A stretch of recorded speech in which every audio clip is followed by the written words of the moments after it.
mic out. Oh, did I? Damn it. Yeah. It's MC Sean Spawn. That's my name. I feel Jazzy so Jamie Wood in the when you guys come in like house. that. Everyone in the What's up, house. everybody? Oh, we're live. No, I'm kidding. Oh, shit. Welcome to How did Inkpulp that- Live, people. How did that Sponsored happen? by Topo Chico, the champagne of waters. Guys, listen. There's serious business to handle during this live stream. We have a packed, action-packed show. Yeah, we do. That we do. What we have less than the whole. Let's just get right into it. The whole Savage Street Vigilante Kickstarter ends tomorrow, 9 a.m. Eastern time. So if you have a friend or a loved one or a brutal enemy in your life that wants to purchase my new product, or you want to do add-ons, like, now is the time. Jamie, we didn't tell you, but Sean and I, we're here live tonight. We're going until we hit 75,000 tonight, dude. So if it takes, Jamie, it might take a few days. It might take right now.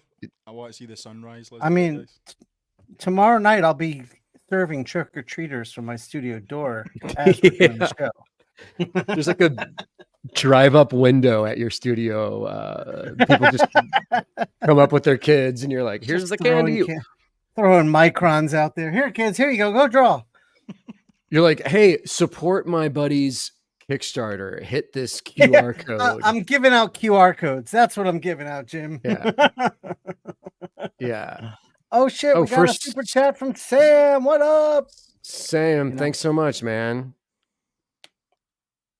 Oh yeah. West Coast Avengers dropped a really great new video on favorite horror movies starring like Matt Wagner and Becky Cloonan, Daniel Warren Johnson. It was great. Oh, that's awesome.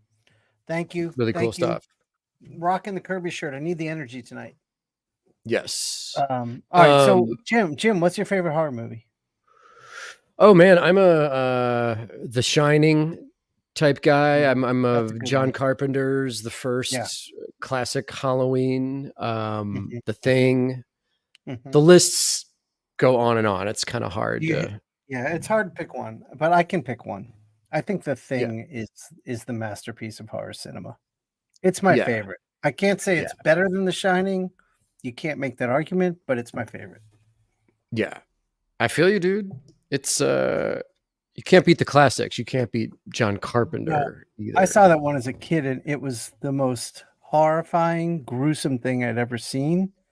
And to this day, it's still my favorite thing to watch. I mean, all the tactile effects are still so awesome. Yes, yeah, and it's beautifully shot, and the sound design is the best. That's the best sound design in a movie ever. Yeah. Just good shit, man. Speaking of good shit, can we show off Inkpulp, Sean Crystal's Kickstarter? There we go. I'm a little slow tonight, guys. Still recovering from New York. Yeah. Sean's Savage Street Vigilante variant cover is available. Matteo Scalera's gorgeous is available. And guys, both of those covers were done on this show and the Inkpulp podcast. You can watch them be created entirely. Go to the Kickstarter and add this to your existing pledge if you already have one. These are going to be awesome to have. What Sean said. And then we also have Ryan Barry's insane. Oh, this is amazing. Thing. This is amazing. So we were in New York after Comic-Con, walking the streets of New York, me, Sean, Matteo Scalera, Ramon Perez, and I got this on my phone, and we were just bugging out over this image. I'm like showing all the guys, and then I'm hitting it up on Instagram, and I'm like, dude, can I just use this as a print for the actual Kickstarter? And he said, yes, of course. So, gorgeous image here, man. Like this is just crazy shit. Go upgrade your pledge to that. Actually, I'm going to upgrade to that for sure. Invader asked, we made them live. So I painted that cover on Inkpulp Live in 2 installments. It was like not the last one, but the 2 before that. and Mateo did that on the Inkpulp podcast, which isn't live, but you can watch the entire thing being created on my YouTube channel. You can watch it all that exists on the YouTube channel. Yeah, we documented the making of everything. Just and all those videos obviously were to hype the Kickstarter, and it worked. And then being in New York as the Kickstarter was going on and hyping it up in person to everyone, where I had like the QR code at my artist alley table, like that dramatically worked really well too. And everyone who stopped at my table, as Sean witnessed, I forced them to look at the first 12 pages of the book. I had all the original art in my binder. So even strangers that were walking by, I was like, yo, come over here right now. Can I talk to you, please? And they're like, you guys have seen A Clockwork Orange? You know how they peeled Alex's eyes open? That's what Jim, he had that contraption at the table. He would push people in the seat and then their eyes would be held open with wires. People were like, what? Who's this weird guy? Who's this guy? And I'm like, please just come over here. Come here. I'm like, you want to see Jim, the best comic book of the year? They're like, I do want to see. I'm like, Jim, let's be honest. Here you go. That's not the voice. Flipping through the pages. People are like, yo, where's the QR? I'm signing up right now. I'm signing up. I looked over once. That's right. I saw you in full cloak. I saw the red light, and you're like, "Yes, come here. Let me show you." And you like hypnotize these people into getting on your Kickstarter. The Dark Lord is making comics, and then like the Javits Center security came over and were like, "Sir, you're like weirding people out. Like, why?" And I'm like, we're forming a movement, motherfuckers. You can't stop this shit. Everyone would just like all the Inkpulp community came over and shoved the security out of the way. They're like, keep craft alive, motherfuckers. Oh my God. Oh my God. Clockwork awesome. Savage. Jim, I think you've got your third installment. The Clockwork Savage. Shout out to Jeremy Heiler. He did an incredible piece. Oh, speaking of which, Jamie, can we show off the new batch of fan art, please? Yes. Do you want to show? And I will dig up. We missed the patch there. Oh, the patch. Everyone's getting one of these. That that's so a stretch goal? Yeah, we met the $60,000 stretch goal. So if you ordered something physical, the book or prints or anything from the Kickstarter that requires mailing, this is getting popped into your package for free, and we're all going to represent the patches throughout the next year, man. Yes. Fuck yeah. Yeah. Guys, if you get a patch, I'll have a patch. Let's get them all worn to whatever con we're all at. That would be awesome. Yes. Let's do it. And then Jamie, I have the names lined up. Could we go through new fan art? Just because I have to give people the attention they deserve on these pieces, man. Like West Coast Dave is sewing it into his skin. Yes. Hell yeah. Our boy Adam Archer. Yeah, that is dope. That is so dope. Just fantastic piece. That is so good. This is Ajal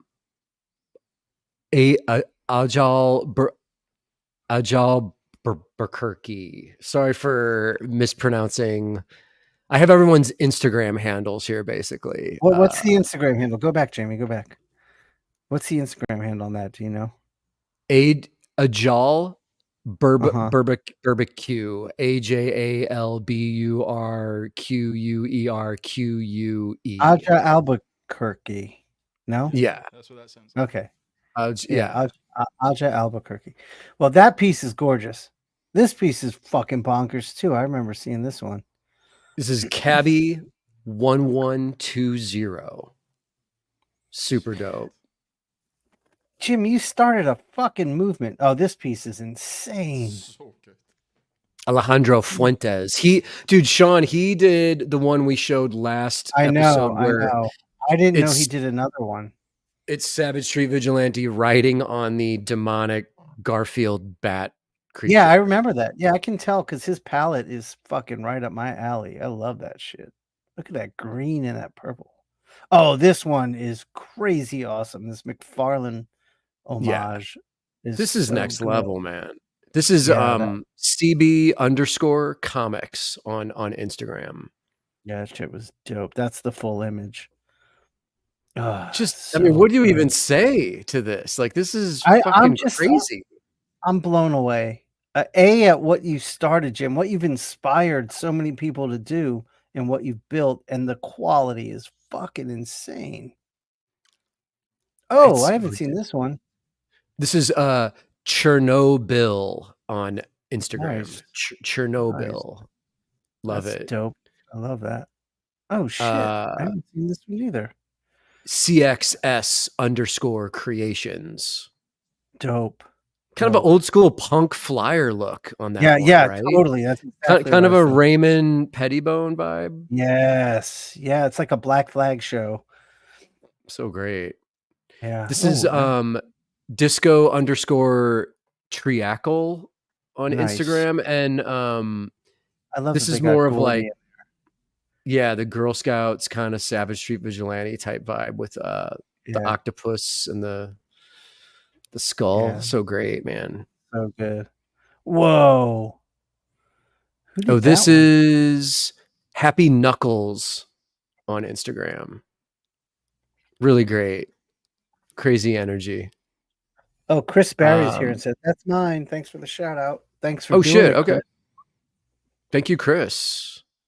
This is West Coast Dave is asking the McFarlane homage. What's the IG handle on that one? CB_comics. That's Chris Barry, right? He's 1, 2, 3, 4 up in the chat, right? Chris, let us know. Yeah, Barry. Yeah, Chris Barry.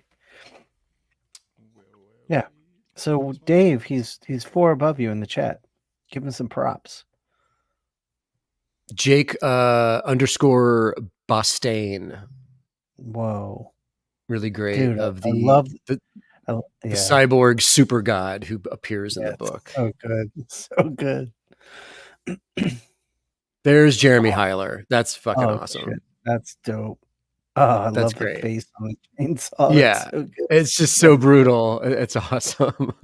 And everyone support Jeremy. Has let us know in the chat, Jeremy. You have 2 or 3 different bootleg Batman books that are available through your website. Just plug your stuff. Anybody who's in the chat, plug your stuff. Like, feel free at any time tonight.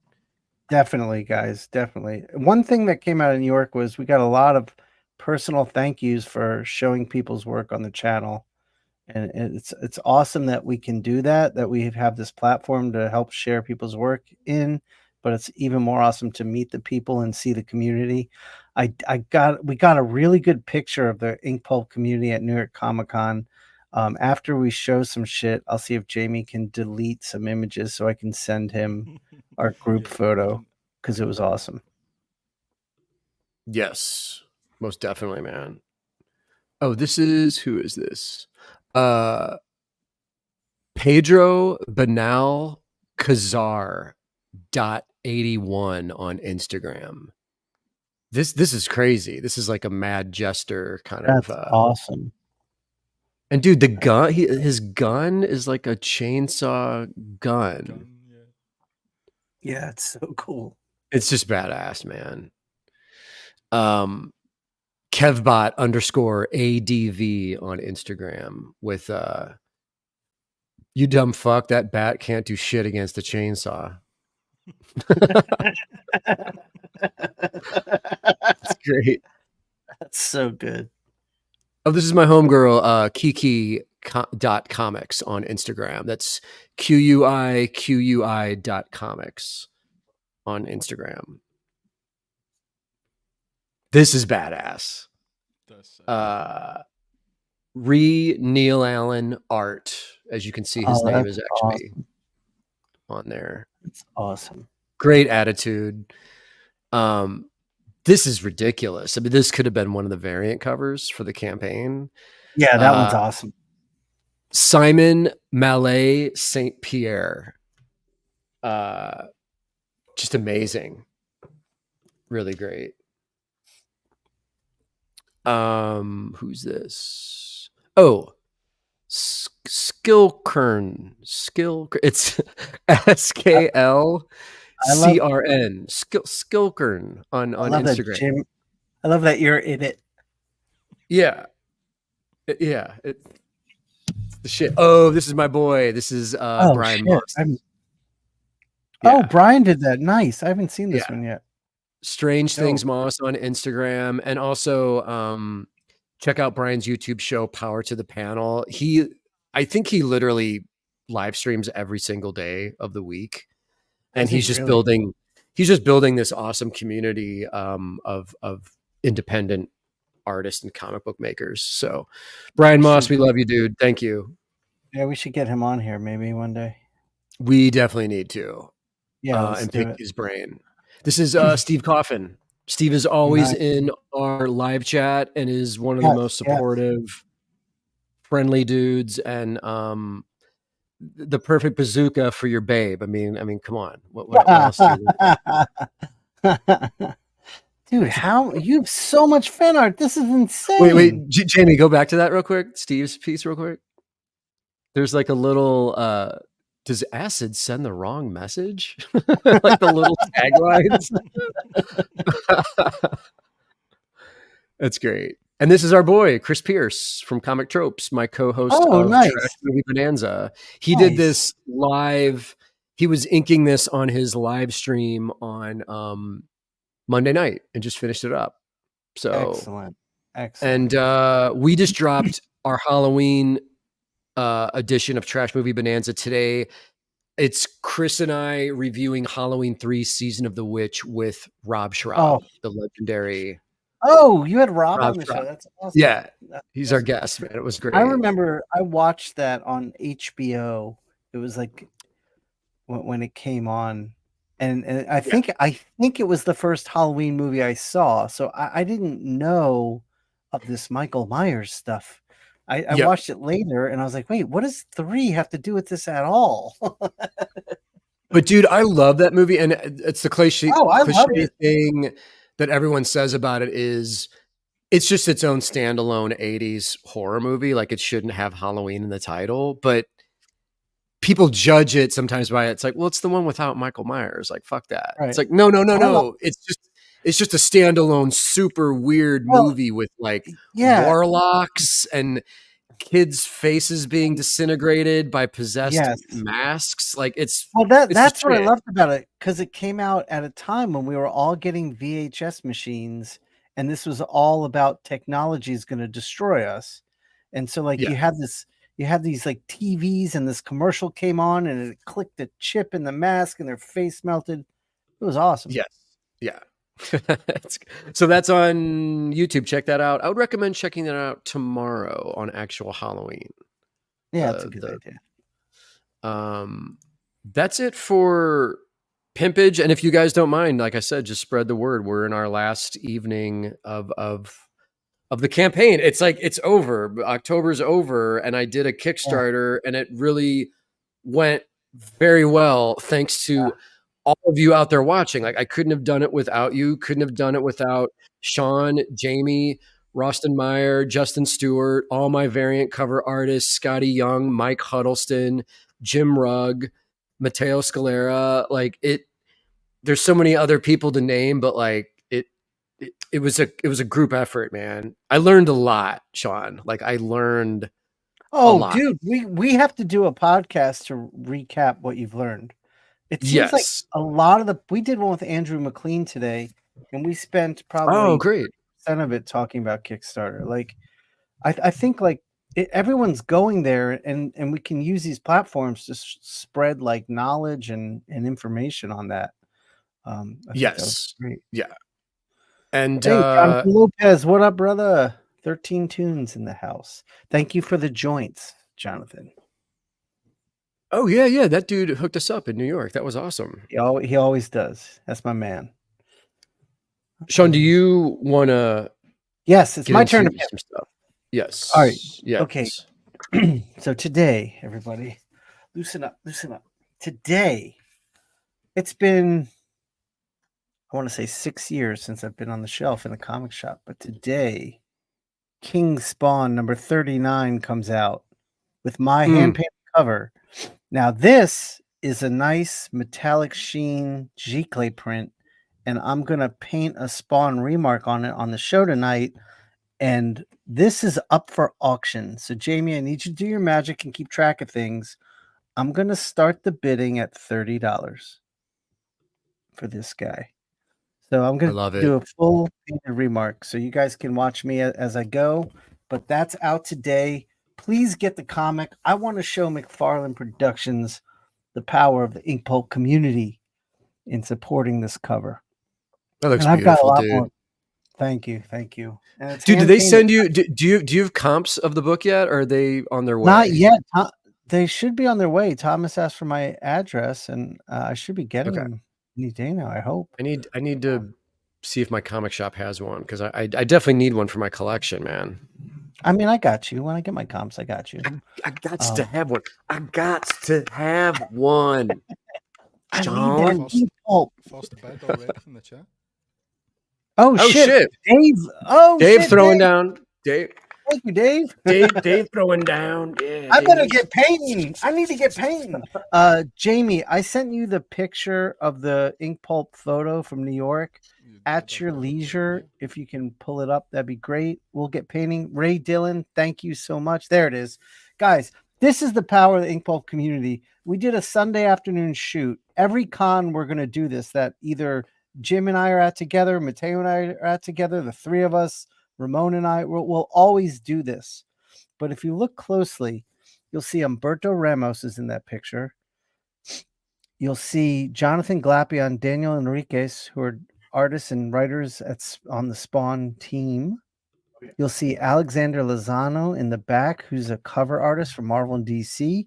You'll see the editor-in-chief of Spawn in the dead center back with a hat. And Rossi Gifford. We got Marty's in the house on that picture. So and then there's me, Mateo, Jim, and Ramon. Lee Lowridge. We got all these awesome pros, Rod Reese, and then a whole bunch of fans. This was awesome. Bringing everyone together. No boundaries. Love it. What a community, man. What a community.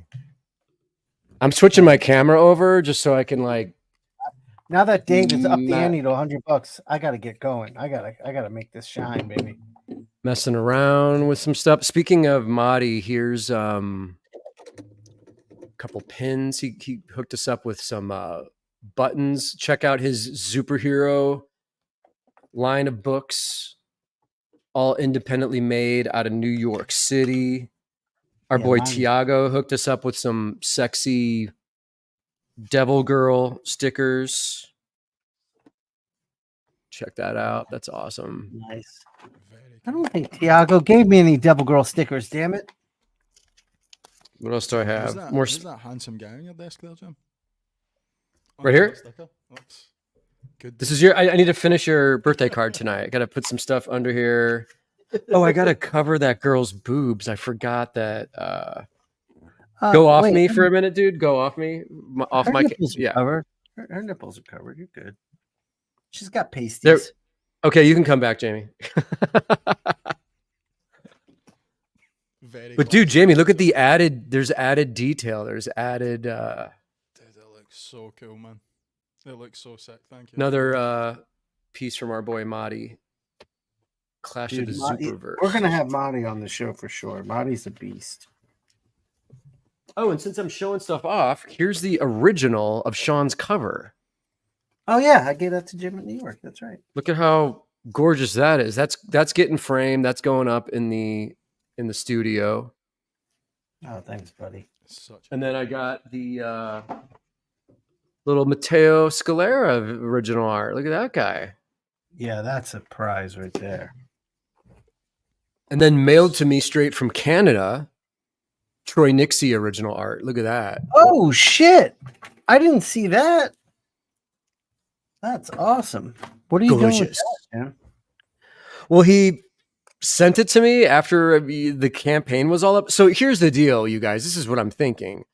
With all of this art and all the fan art, I think I need to get high reses of all the art from everyone. And then early in the new year, I need to just publish a Savage Street Vigilante sketchbook, have my behind the scenes art in it, and then print all the fan art in the book as well. And I'll just sell that off my website. I don't think I can do a Kickstarter for that. I only have one Kickstarter a year in me, I think, mentally.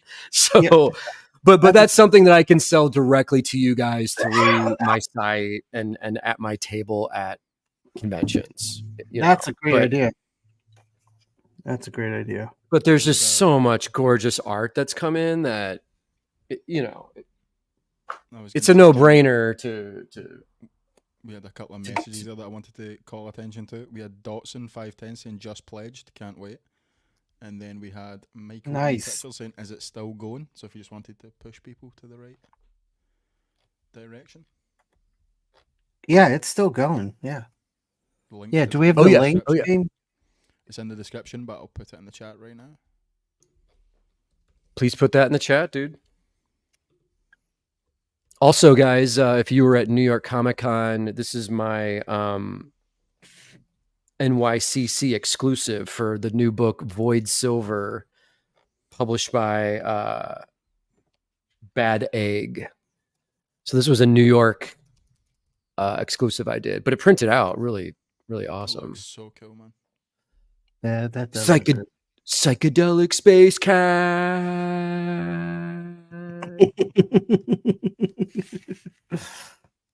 One more plug, and then I swear I'll shut up. No Remorse came out, you guys. Z2 Publications putting out the Lemmy Motorhead anthology, and this is I didn't get to see that. This is short stories written by famous rock stars, all about their experiences with Lemmy, illustrated by different artists. Look at that. And who did you illustrate, Jim? There's some badass stuff in here. I illustrated Dave Navarro's story. Oh, dude.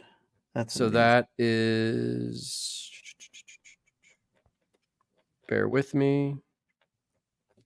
Some really cool stuff in here though. Z2 specializes in music based. There we go. So Dave Navarro, there he is. Boom, Lemmy offering Dave speed. Come on. The story is Dave is newly sober, and then he goes on tour with Motorhead to fulfill a childhood dream of his. This is going to be incredible. And then the first thing Lemmy does is offer him speed.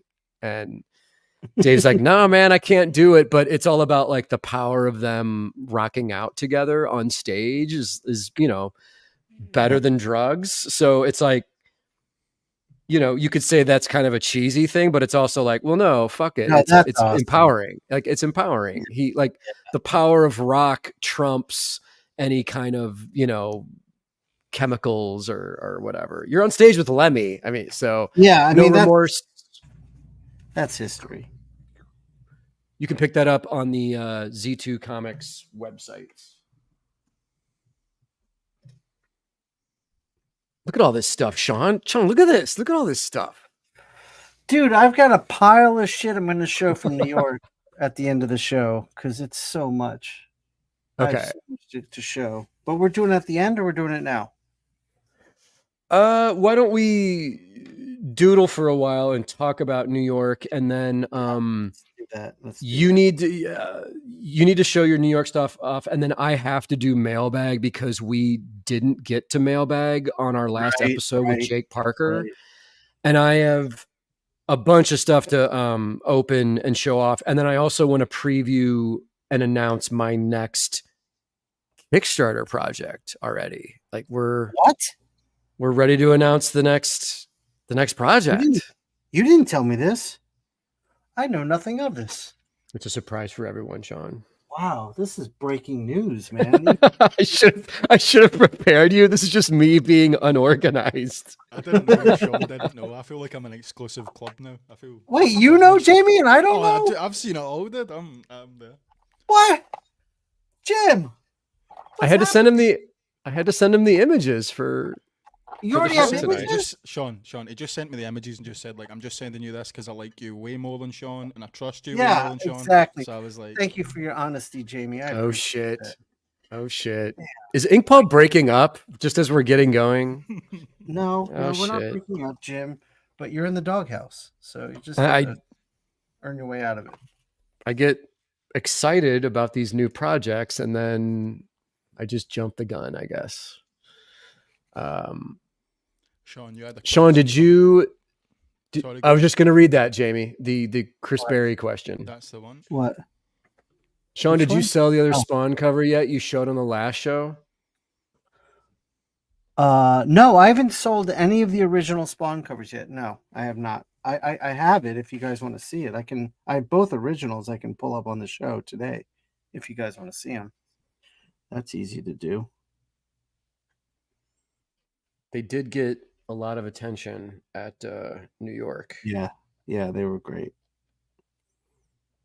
So, dude, where do we even begin with like the madness that was New York? Like it I don't know, man. I'm so fried still.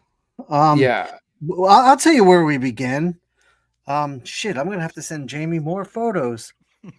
We began with Sirius Radio. That's where we began. Oh Jim. my god. Oh my god. You remember this? We are setting up at New York Comic Con, and we're walking back. We're just like, fuck, it's been a long day. Jim was on a plane at what time that morning? I woke up at 3 a.m. I woke up at 3 a.m. to catch Right, a right. 6 a.m. flight. And I landed in New York at 10 a.m. and immediately hooked up with Sean. And then we started, setting up our shit at the show. We had a nice lunch. We did have a nice lunch. Oh, killer lunch. Yeah. Yeah. But then as we're leaving the show, we're like, all right, let's just go relax for a while before dinner. I get a text from Sanford Green that says, check your email. And I look at my email, and there's an email sent to Jim and I, and it's an invite for us to appear on Sirius Radio. That like immediately, like we had to leave the convention center, go right to the hotel where I'm staying, which happened to be where Sanford was, and hop in an Uber. And we were immediately on our way to the DJ Eclipse hip hop show on Sirius Radio. And that's so wild. So yeah. random. And at first I was kind of like, man, I don't know. Like, I don't know if I could see that in you. And I was like, Jim, this is something we're going to regret. I know we're tired. I know we're worn out, but this is the beginning of New York Comic Con. And all I could think about, honestly, was like, Jim, you get to shout out your Kickstarter on Sirius XM on Shade 45. Yeah. As soon as you said that, I was like, fuck it. Let's go. We have to go. Like, this is crazy if we don't. Can we put our boy Sanford on blast just a little bit by saying he organized the whole thing, and then we showed up to the building. Sirius is in a exclusive, high-rise skyscraper in New York. You walk into the lobby, there's security everywhere, and you have to check in and get your badge and show ID. Right. We show up, and Sanford forgot his wallet back at the hotel. I forgot about that. So Sean and I are like, really? You forgot your wallet, dude? Like, he's like, oh yeah, I got. So Sanford is calling his family back in South Carolina. Yeah, and luckily all they need is a photograph of the ID. They don't need the actual ID.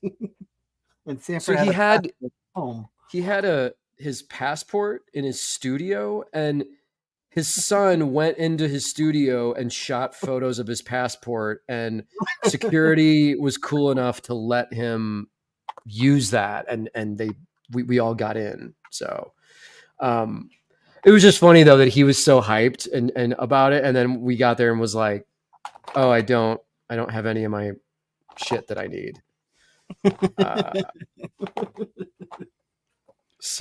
But man, we got on to Eclipse's show, and Curious, the MC Curious from the early 90s is sitting there wearing a Doom hoodie. He's being interviewed. Super cool guy.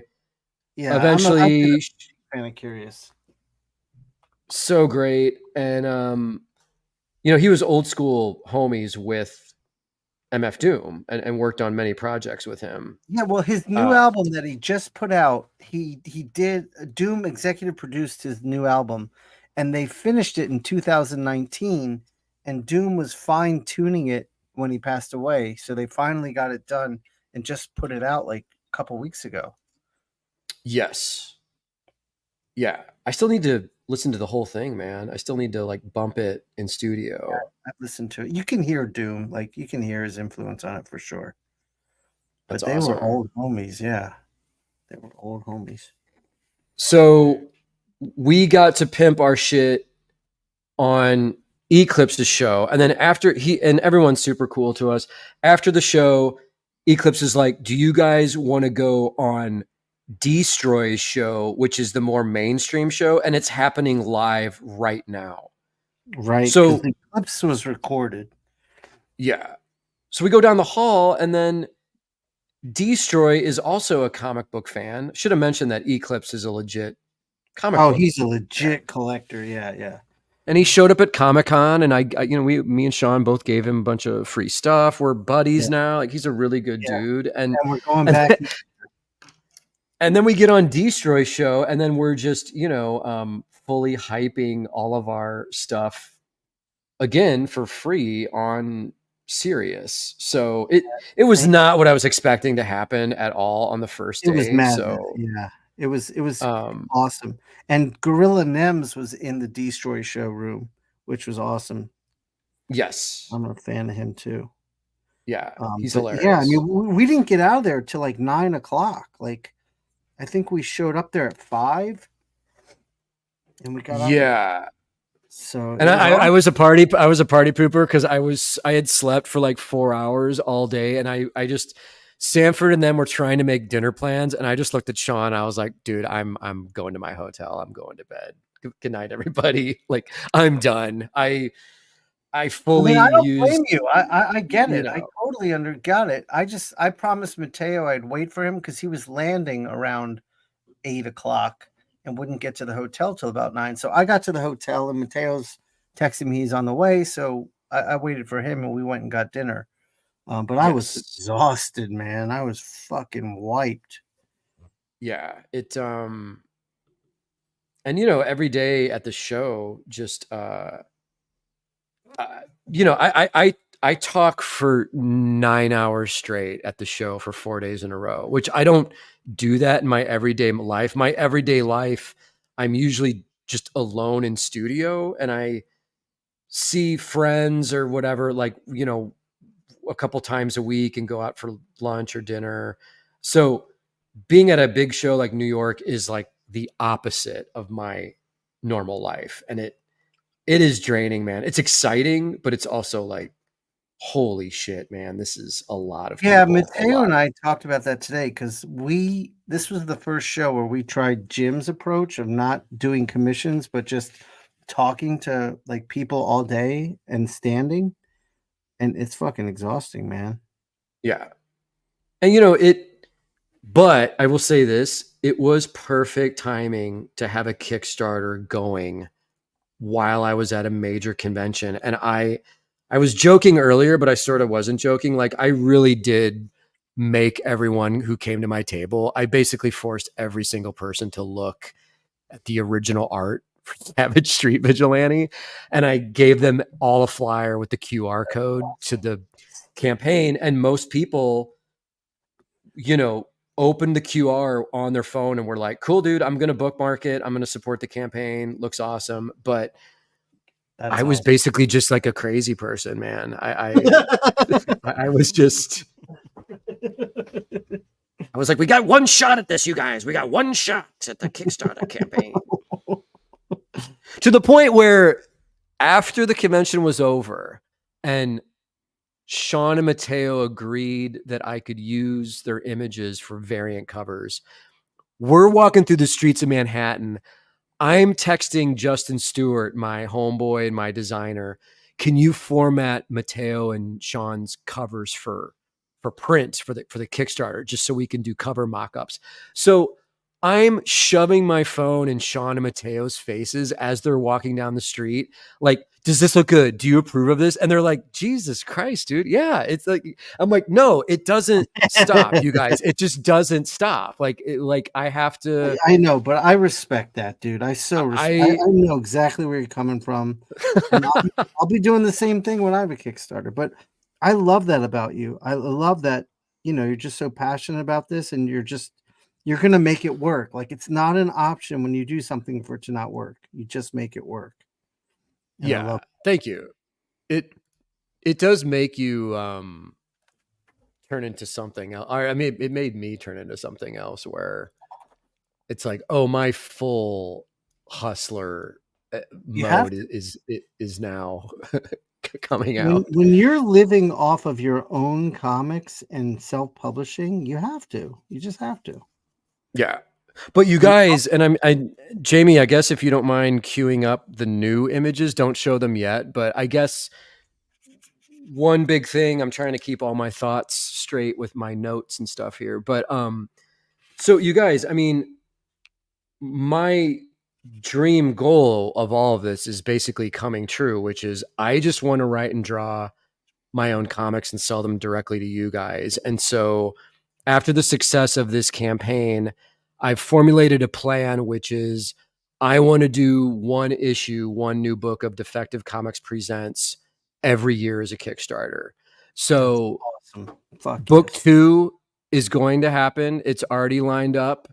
Can we see the first image, Jamie? This is not the cover. I haven't seen this. This is when This is when you learn about your friends on your show.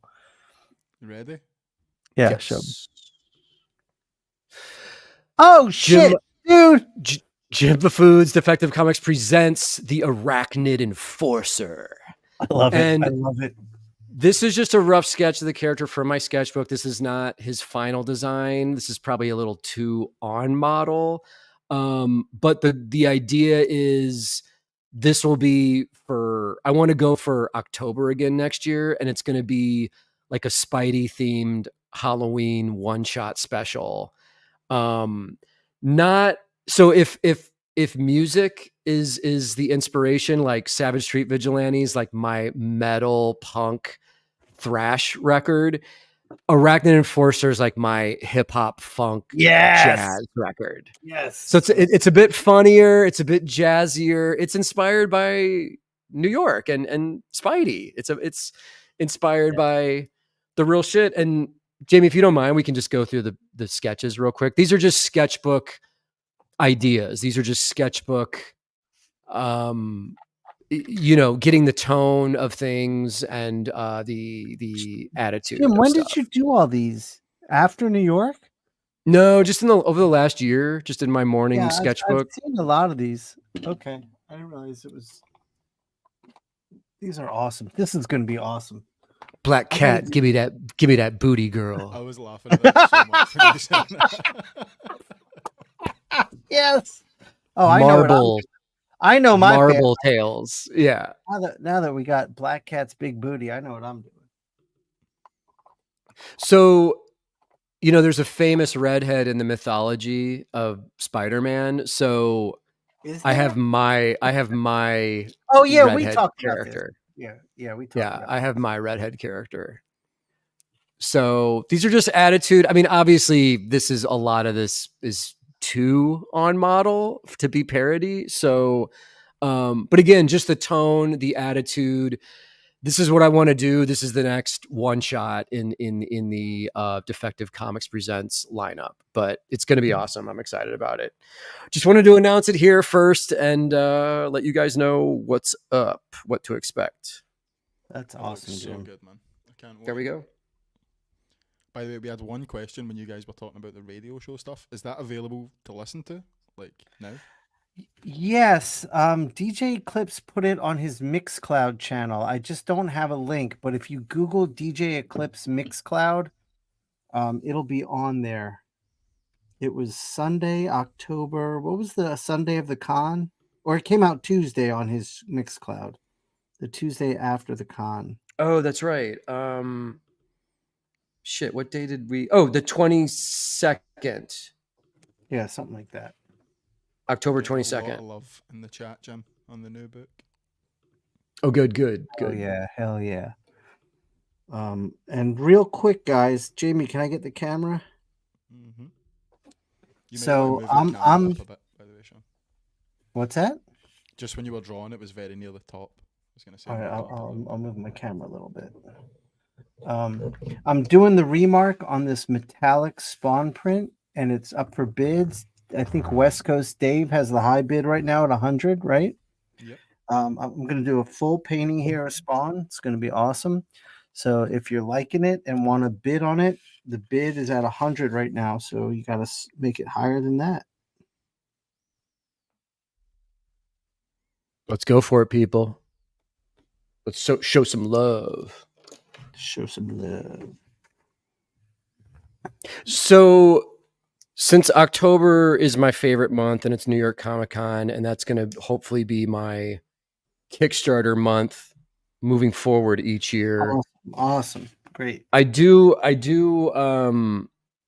there's other stuff I want to do. So I'm also my next thing I'm going to self-publish, I believe this is on my schedule, will be Ballpoint Slayer Volume 2. So Volume 1's available on my website, but Volume 2 I'm scanning stuff and hoping to self-publish and release maybe in January. So, and then I have another secret thing after that. Arachnid Enforcer will be in October. And then I think we just came up with an idea today on the show for, like I said, I think there needs to be a Savage Street Vigilante sketchbook or compendium of some sort. Absolutely. With all the fan art and just everything that has accumulated, with the whole movement of Savage Street Vigilante. So we'll figure all that out. And I mean, the cool thing about having the live stream is I can just ask you guys questions and you can let me know your opinion on things. Yeah, totally. Let me some shit. Actually, I got shit coming out. So guys, on November 1st, this is an early announcement. I'm releasing a free chapter from Inkpulp Instructions Intro to Inking on my YouTube channel here. So you can get a free chapter that teaches you how to use line variation. And Jim and I have a hilarious commercial we filmed for that. That'll be out Friday. And then also looking ahead, in February is going to be my Kickstarter. And I've got a brand new art book I'm putting together, but it's not just going to be a typical art book where it's like, hey, look, here's my cool art. It's going to be process driven. So I'll explain it's the stages of creation for each piece and what I was thinking, what I was aiming for, and what I was trying to do. So and with that, I'm going to be giving away a new sketchbook, not an art book. The art book is the Kickstarter, but by signing up for the Kickstarter, you're going to get a free PDF of a new sketchbook as well. But that's all in February, so it's coming down the road. Nice. Very cool. Do you have a name? Sorry, I was going to say we got a super chat there from West Coast. What's that? We had a super chat. Nice. 666. Yes, Dave. Yes. That's awesome. Did he have hell yeah. Thanks, man. I can't see it. Super proud of Jim. Sean Spawn in the house. And guys, we have a potentially, Jim, we haven't even talked about this. We can't really talk about it, but we have a potentially very exciting announcement that has to do with the Inkpulp family and Spawn. So just keep it. Oh, right. Yeah. Because we might have some shit coming out. Keep it on the down low. Keep it on the down And I'm doing more covers for Spawn too. That's another thing that came out of New York. I got a bunch of more covers to do. Oh, dude, we all got really great cover gigs in New York. I walked away with like 4 new covers, I think. Yeah. Yeah, I got at least that too. So, and I'll mention, Jamie, do you mind showing it? My Godzilla cover? Oh, hell yeah. If I still have it here, let me check. Is it this one? It's the one before that. I can show it if you don't have it. It's all good. It's because I have prints of this available on my website. But I did a variant cover for my boy Tom Scioli's new Godzilla's Monsterpiece Theater issue 1. So I'm doing variants for all 3 issues. I'm a little slightly disappointed because I didn't realize they were retailer incentive variants. So on Wednesday, when the book came out, Sean and I were in New York. We went to Midtown Comics, and I just wanted to grab the book and buy it and support Tom, which I did. I bought his cover, and then there was a little sign by Tom's cover saying, variant covers for this book are available behind the counter. So Sean and I go to the counter, and they have my variant behind the counter, bagged and boarded, and it's $50. So I was like, oh, so most people are not going to be able to get my Godzilla covers, I guess. But they can get your print. They can get your print. Get the print off my website. But here's the deal, you guys. Don't you dare buy anything off my website until you've bought stuff from the Kickstarter. I just want you to support the Kickstarter. This will be on my site for like forever or whatever. Actually, I'm going to send Jamie. I sent you a picture of me holding a preview of the Spawn cover that we were in Midtown Comics. I'm going to send you another picture from Midtown Comics of me and Jim that you got to put up on the air too. Just give me a second.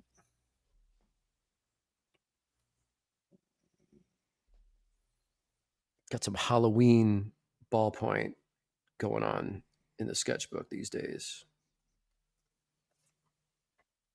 Well, Sean is dude, where the fuck is that Midtown picture? I posted it. Pumpkin patch, you guys. Pumpkin patch. Pretty clever, Jamie. And look at that. The cereal mascots. That's sick. None of them exist in the UK, but I imagine they all look exactly like that. Oh, here it is. All right, Jamie, I'm sending it to you. All right. Get those 2 pictures up. Another bid? Yeah, 125 from Daniel. Oh, hell yeah. Who got that one? Daniel, what's up, brother? Thank you very much. Thank you very much. Change the banner quickly.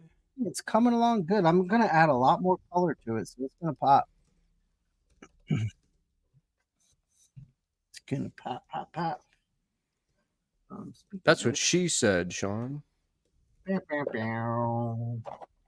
Strange bedtime tales, you guys. Strange bedtime tales. So we're telling our sexy, strange stories. There. I always forget that you can't show nipples, I guess, in YouTube, and there's just so much nudity and pornography in my work these days that it's like, well, these days there always has been, I guess. Yeah. Like, since when did that become something, Jim? That's been there as long as I've known you. YouTube's very sensitive about that kind of thing. It's a very sensitive day and age. Sean, do you want me to show these pictures right now? Yeah. So pull up the pictures. Just give me 2 seconds. There we go. Yeah. Do your thing. All right. So this is on King Spawn issue 38. On the back, they had a preview of my cover, which came out today. So we saw that in the field, and then Jim and I took a dope shot of us in front of Midtown Comics. Let me just grab pop one. There we go. Hell yeah! Look at that. We are gangsters. That's an album cover right there. Yeah, that's exactly right. We're the Beastie Boys of the comics world. We decided that. We went to Cantor's Deli with no. Oh, I'm sorry. That's L.A. That's my time in L.A. I was like, Katz's Deli. Yes. New York style. And had a whole group. For some reason, I mean, literally every guy in our crew has a beard. I guess we're all just very macho. Dude, masculine. You remember, where were we, Jim, where we walked in and someone asked, "Are you guys all brothers?" Did you hear that? Do you remember That happened, I think, one of the first times we hung out in Denver, and it also happened when No, we it happened confused that in. woman in Seattle at the Oh yeah, yeah. steakhouse as well. No, but in New York, it happened. We walked in, and someone at the front door was like, "Are you guys brothers?" Oh, was that at Sirius? It might have been. Yes, yes, yes. That's what it was. When we kicked Ari Shafir out of the way so we could take a photo. That's right. That's right. That's right. Oh my god. There's like all these famous comedians hanging out, and Eclipse wanted to get a shot of all of us together for his show for promo by the Sirius XM sign. And he just rolls up to all these, like Ari Shafir and all these people were hanging out, drinking and partying. He's like, "Hey, yo, you mind like getting out of the way?" Jamie, I'm going to send you that picture too. We got to show that one. That was a great shot of us at Sirius Radio. Let me find that guy. Really funny. Here it is. All right, Jamie, I'm sending that one right now. Dude, I just happen to be in my travel outfit, which is like the most hip hop outfit I own. Jamie's going to love this one. Oh my God. Already, yeah. Sean, yeah. and I love it. Yeah.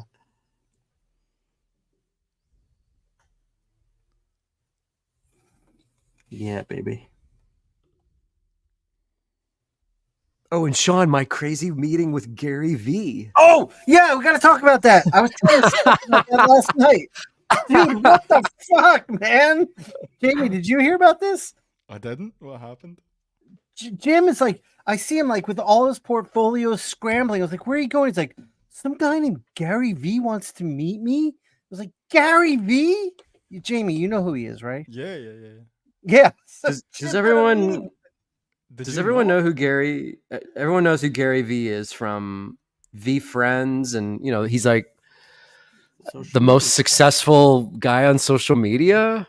Is that right? I don't know. Yeah, no, that's absolutely right. Yeah. Long story short, a buddy of mine, this guy DJ who lives in Pittsburgh, is working for Gary V on their V Friends comic book line. And he hit me up before the convention, was like, Gary wants to meet with you, loves your work. No, I'm sorry. Actually, Gary personally DM'd me on Instagram. Wait, you never told me this. What? And was like, huge fan of your work. You're going to be in New York, right? Do you have time to come by and talk? And I was like, wait, who's this guy? I know this guy. And I was like, oh shit. Yeah. Okay. So Gary hooks me up with his, assistant, secretary, whatever. And, it turns out this guy I know, DJ, is working for Gary and kind of art directing and editing his line of comics that he's doing. So I can't say what it is, but I might be doing some freelance for them. But I went up to the V Friends booth, so I had to make my way upstairs, which in itself took like a half an hour. Getting upstairs took longer than my meeting with Gary. Yeah, getting upstairs is a nightmare. So I get upstairs and I'm hanging out with DJ, and Gary is such a hustler. He's in front of his own booth, stuffing stickers into every person's hand that comes by. It's like amazing. And he's stuffing the stickers into people's hands, and people are like, wait, what the fuck? Are you Gary? And he's like, yeah, I'm Gary. Support my stuff. Like, come over, take a photo. And people are taking the stickers, but they're also freaked out that Gary himself is handing out the stickers to everyone. That's so hilarious. In between him handing out stickers and like basically attacking people on the convention floor, I had a very fun, meeting with him, and the dude is just completely full of energy and spirit and positivity. So I hope that I hope that I can do some stuff for them. They're all like really great people. It was just really funny and surreal. Well, don't forget to tell the people the truth. Gary is a huge fan of Inkpulp Live, and this is just his way of getting on our show. That's also true. Yeah. So DJ, if you're listening, Gary, if you're listening, reach out and let us know Gary's schedule, and Hell let's yeah. make this happen. Let's make this happen. It's Gary on Inkpulp Live. And then also, Sean, that reminds me, we have so many guests, potential guests that we talk to in New York. So many. Yeah. That's the thing that happened in New York was so many people were coming up to you, me, Mateo, saying they want to come on Inkpulp Live or the Inkpulp podcast. And we've got so many like surprising people. Like Pepe Larraz came up to me wanting to be on the show. And he's Spanish. He's Spanish, and he was saying his name Larraz. And I was like, I think he's saying Pepe Larraz, but that can't be Pepe Larraz. He's like Marvel's biggest name artist right now. Oh shit! You didn't tell me that. Yeah. He came up and he was like, hey Sean. I mean, we follow each other online and like each other's posts, but I'd never met him. And he's like, Eric talked to me about coming on the show, and I couldn't do it, but now I have time. I really want to come on. And he was like, I'm Pepe Larraz, and I was like, that can't be Pepe Larraz. I was like, oh. I was like, excuse me. And he said it again. And I was like, wait, one more time. He goes, you have to know who I am. I was like, oh shit, it is him. And I was like, bro, I know who you are. Like, yeah, we're definitely going to get you on the show. So that was he's like, crazy. Sean, are you dense? Are you hard of hearing? Yes. And I was very dense. I was also way too stoned. This is the second time Jason has gotten me too stoned on a comic book convention. Yeah. It sounds like don't take what Jason has at conventions. Yeah, no, I'm not. I'm never doing that again. I told you guys the story at Heroes Con when Mo took me outside to just take a quick little puff off her pen, but it was clogged, and I was sucking on it till it unclogged, and I got hit with a giant vapor cloud, and I was too stoned and I came back and I had a line of people waiting for portfolio reviews. Well, Jason had this spray. It was just like a watermelon flavored spray that you spray under your tongue, and it's THC. And he was like, it's only like 5 milligrams. So I sprayed it under my tongue. And when you do that, dude, it hits you very fast. And it was not 5. It felt like 10 or 15. And I was stoned out of my mind. Sounds suspicious to me, the whole Yeah. It's shady. Spraying shit under your tongue, like that could go wrong. It's shady. But yeah, so that's the other thing. So I was talking to Pepe, and like I'm stoned out of my mind. There's so much noise and chaos everywhere. Yeah. I'm borderline like ready to just run for the door because I've had it. And that's when Pepe walks up. Oh wow. Yeah. I wasn't in my right mind. But man, doing that Inkpulp group photo on Sunday, and like Humberto awesome. Ramos showing up with his wife, and everyone being there, I was just like, oh wow, this is we have a whole thing going on here. Like this is a real that was the other thing that really excited me, like knowing that people responded positively to me doing this Kickstarter, having the actual community of Inkpulp and doing what we're doing here. Like it was manifested into reality with real human beings and real human interaction at New York. And that was so thrilling and relieving to know, like, oh shit, this is actually like real in the world. I mean, it exists online as a YouTube show, but it's a real thing with real people that are showing us love and wanting to support us, and we want to support them. And I guess this could segue into me promoting some Kickstarters that I want to promote tonight, because so many people are kind of like, hey, can you help me promote, and then I'll promote you. And that's the community building aspect of crowdfunding. Absolutely. Oh, dude, before you do that, real quick, I just had an idea. So Ramos wants to come on the live show and draw with us. But since he's the Spider-Man artist, so if you're going to do your Arachnid Avenger, is Arachnid Avenger? No. Enforcer. Yeah. when that Kickstarter goes live, that's when we have Ramos come on the show and we do Oh my an lord. interactive show. Oh my god. This writes itself. Yeah, it does. Done It and definitely- done. It definitely does. All right, so go ahead. Pimp the Kickstarters.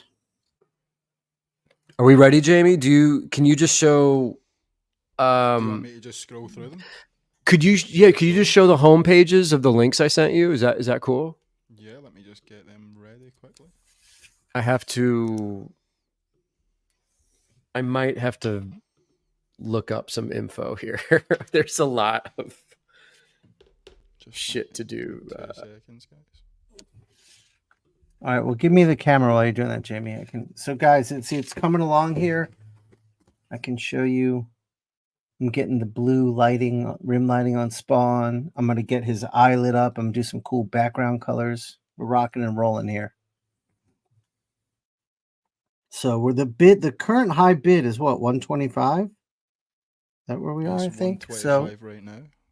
Yeah. So if you guys want to get down with this, if you want to get the bids on, we're at 125.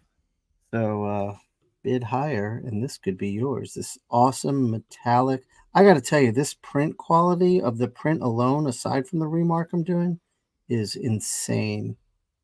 I want to do all my prints on this level. It's a G clay with a metallic sheen. I need to get some of those made, man. Those look You do. super high quality. And Tara printed a whole batch of them, my order, and she was like, "Nope, the darks aren't dark enough." So she reprinted them. We talked about this in New York. This is on Sunday. I was like, I'm gonna need them in a week and a half in my hands, and she had it done. So here it is. Love it. She's pro, man, fucking pro. She even added this little like copyright for McFarlane Productions. Which you can't really see on. Yeah, it's so dope. Yeah. And I'll tell you, that's another thing I love working for Todd. He's just like, yeah, make whatever you want, sell it. Just it's pushing Spawn everywhere, make your money. Yes. Yeah. Which is killer. I love that. That's super. I was just gonna go ahead, Jamie. Go with these Kickstarters if you're ready. Yeah, go for it. Sure, go man. For it. So here we go. Oh yes, dude, that's awesome. Who is that? Tales of the Frog Night issue 2. Issue 1 is also available in this bundle. I'm hold getting this. This. Armand Bodner, and dude, his vibe is total like Andrew McLean, Mignola. Yes. Oh my god, I love this shit. I'm getting this. It's great. Jamie, will you put the link to this in our WhatsApp chat so I can get that tomorrow? I will do, and I'll put it in the chat right now for anyone that wants. Oh, someone just said Electric Pick did a variant cover for this one, Jim. Oh, I didn't see that. That's awesome. Yeah, I love Electric Pick. So good.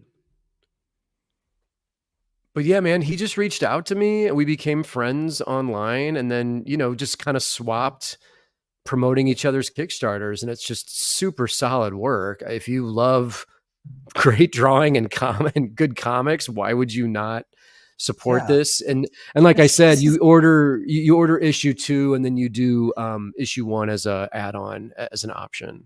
I'm going to do that. This is the beauty of community building. We're all just building a new industry where we're self-publishing and helping each other promote it. It's awesome. Yes.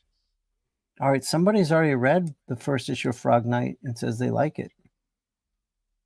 No, Jamie, when I put the link in the WhatsApp chat too, so I can get to it. Oh well, that's what I was. Once we've done that. Yeah, no rush. Dude, we Beautiful put Jamie. Stuff. Mateo and I put Jamie through the ringer. We did our New York. See that clip? Did you see the clip? Yes, it was amazing. Mateo and I did our New York Comic-Con recap episode. We recorded it yesterday, and it's coming out on Monday. So we're like, Jamie, this one's got to go out quick. And in the episode, I'm describing how they make that chicken parm pizza at Quality Italian. And Mateo's like, Jamie, every time Sean lists an ingredient, you got to go ding. So and write the ingredients on the shit. screen. And Jamie did it. Jamie rocked it. Oh my out. God.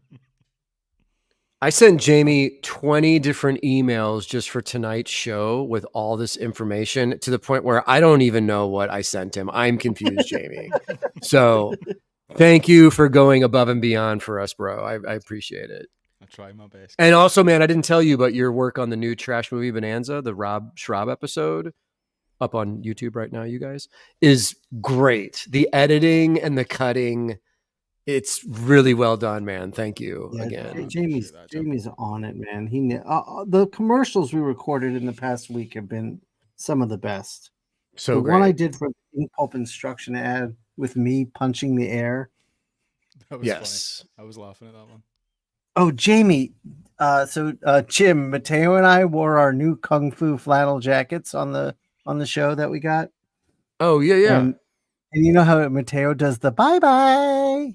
Yes. Well, he did it and went into full Kung Fu, like bye-bye, and like made hand gestures. Oh, Jamie, shit. Oh my God. Did you put punching sounds in that one? I've not finished it yet, so I'm not there Okay. yet, but I will. Okay. Trust me, I will. I know you will. That was fucking amazing. Do I move on to the next Kickstarter, Jim? Yes, please. So we'll go with this one. Oh, yes. Okay. So Marco Fontanelli, this kid is an incredible illustrator. Art is so awesome. Behind the Horror and Death, this is his Nosferatu book. And he's doing this one through Zoop. And they just asked me if they reach a $15,000 amount, they're going to do a stretch goal and they're going to hire me to do a cover for him. So, but look at this. Look at this work. I mean, look at these interiors. This is incredible. Incredible. I've seen this. This is beautiful. I've seen this. I follow him on Instagram, and he sent me some of this stuff too. You know, I'm glad you pulled this up because he did send this to me a while ago. I forgot to. It was going to be on the last show, and I totally forgot. I apologize, but I'm glad we're pulling it up because this shit is fucking dope. Marco's in the chat. What's up, dude? Hey, Marco. Sorry I didn't pull it up last time. I know you asked me to, and I meant to, but that last show got crazy with when Jake Parker was on. Jake was on dropping knowledge, man. But yeah, this work is stunning. This is beautiful stuff. Like this is incredible. And perfect for Halloween season, perfect for the spook time that we're in right now. And yeah, man, just the packaging looks gorgeous. Look at that. Yeah, it's beautiful. It's absolutely beautiful. Really nice. So, and Jamie, can you keep scrolling in the direction you're going in? He's got some original art tiers too that are really reasonable. It's like, would that be up here? There we go. There we go. Oh, that's shiny, dude. These are $250. You get the hardcover, the digital, and one of those original drawings. Oh, that thing is awesome. Like, I might just buy one of these when the show's over. I might just. I think I will. These are ridiculous. West Coast Avengers. Are you seeing this? Like, this is right up your alley, dude. Jim, you did. I didn't answer. You asked me the name of the new art book, right? Am I not remembering that correctly? For my Kickstarter. It's simple. It's going to be Inkpulp Cyan. I'm doing 4 books over the next couple years. That'll be CMYK. So this will be Cyan. The art book is Cyan. Okay, that's a cool concept. That's awesome. And yeah, so the cover will just be the logo with a cyan background, and magenta will be that one, and so on. So there we go, Marco Fontanelli. This is gorgeous stuff, man. And we love all Italians. Like, if you're Italian, we instantly love you. So we'll be coming over to stay with you soon. Was he at New York Comic Con? Oh shit! I think we really hope to. I don't know, Marco. Were you at New York and did no? Because I would have remembered meeting him. I mean, I wasn't that frazzled, but if I did meet him, now I feel very embarrassed. Well, I mean, we met so many people, like so many people. Yeah. But yeah, thanks, Jamie. Could we? So everyone support Marco's Kickstarter. It's gorgeous. This is my old school homeboy. Andy Suriano Oh is an yeah, I love his stuff. incredible animator, concept artist. And Andy was the showrunner and main designer of Ninja Turtles cartoons several years ago when they were the really like crazy extreme character designs. I don't know the name of that All season. right, I'm going to show you something funny. Speaking of Andy, Jamie. Okay, so I Oh, there have you go. this. There you go. Yeah, but what's funny is this. This is a funny story, and he came up to me. I don't know him. I've never met him. I was sitting at my table at Heroes Con. Mateo was sitting next to me, of course, and Mateo went up to go take a smoke break. And Andy comes up and just starts talking to me like we're old friends, and hands me this book. And I'm looking at him like, this is gorgeous work. And then he walks away and he leaves it. And there's a drawing in it right here. But look what it says. Yes. So he thought it was Mateo. Yes. And he gave me the book. And I gave it to Mateo. I was like, dude, he dropped this off thinking it was you. And then Mateo was like, okay. And then Mateo left it in my portfolio. So I brought it home. Oh, shit. Well, yeah, because when Andy and I were talking yesterday and today online about these Kickstarters, he was saying how much he loves, the Inkpulp community, and he's friends with Mateo. He's like, yeah, I know Yes, Mateo. yeah, So I know. That was but the first time we used. Go ahead. Could we scroll through this just a little bit, JB? This is Andy Suriano, super talented guy. Dude, look at these character designs, man. They're amazing. So beautiful. These reward tiers. So you get the digital version of the book, the standard edition, an edition with these miniatures. Really beautiful stuff. Look at this, man. It's crazy. Oh, and he's got original art. Can you keep scrolling so we can see the original art real quick? If it's on there. Add-ons. I would love to see that. Some stuff from the actual book, interiors. I'm trying to zoom in, but it's not letting me. Oh, yeah. Okay, Marco was not in New York. Okay. That makes me feel better. Oh, I didn't know you could do a flip through option on Kickstarter like that. Look at that. That's awesome. Oh, shit. I think you have to make that file and upload it. That's super smart. I need to do that next time. I'm learning all the time for my next Kickstarter, you guys. I know, me too. This is badass stuff, man. Look at these figures. Like, this is crazy shit.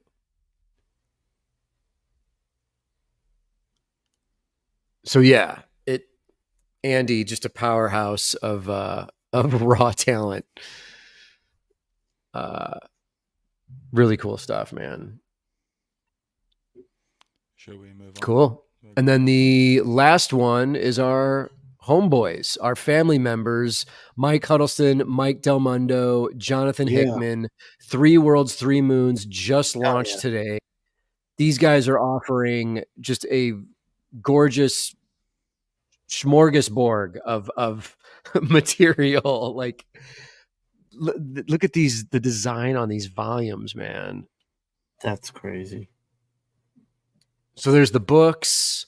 I mean, these are chock full of just ridiculous design and art, and even some of our other homies like Stephen Green, Ming Doyle, they're in some of the anthology comics that they're offering. This is Huddleston's work on Arrivals. But definitely go to this page and spend some time looking at everything they're offering. This is the lineup of talent: Michael Avon Oming, Peter Krause, John Hickman, Christian Ward. So many good people, man. That's awesome. The design work on this stuff, it's like crazy. Yeah, Jonathan takes it to that level. Really good stuff, man. Those hardcovers look like they could do some damage. They look like weighty, meaty volumes, man. That's what you want. Oh, Phil Hester's in these. Phil Hester's in one of the books. Yeah, of course. And Dude, we gotta Dani, have Dani. She's great. Oh, Dani Strips, yeah. We gotta have Hester on this show at some point. Oh, yes. We have to have Hester on.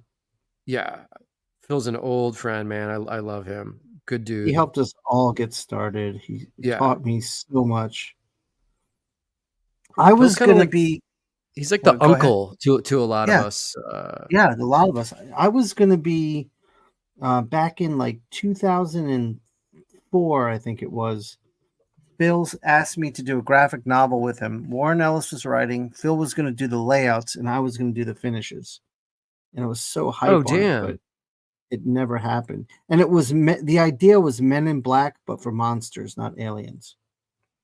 Oh, that's awesome! That's a cool concept. Yeah, it was right up my alley, and it was. I was going to learn from Phil's layouts. Like, it was going to be awesome. But dude, that didn't happen. There's always next year, Sean. Yeah.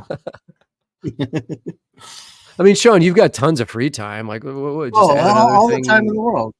All the time in the world. Just like people learned on the commercial today that, having kids is really no work at all.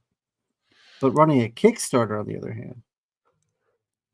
Oh, right. Yeah, my stupid. That's where the work is. Commercial. That was hilarious, though. Dude, since should I start opening Mailbag just as we're kind of hanging out? Yeah, it's 8:30 already. Yeah, I'm almost done with this. I gotta let this magenta dry before I add my next color, but you guys can see it's coming along. We can cut back and forth from you to me. Yeah. I totally. I cheated a little just for time's sake, and I cut open all the packages, but I didn't peek inside any of them.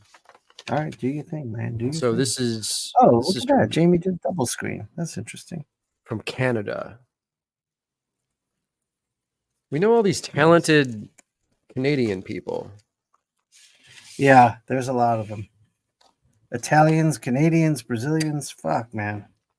Yes. The whole world.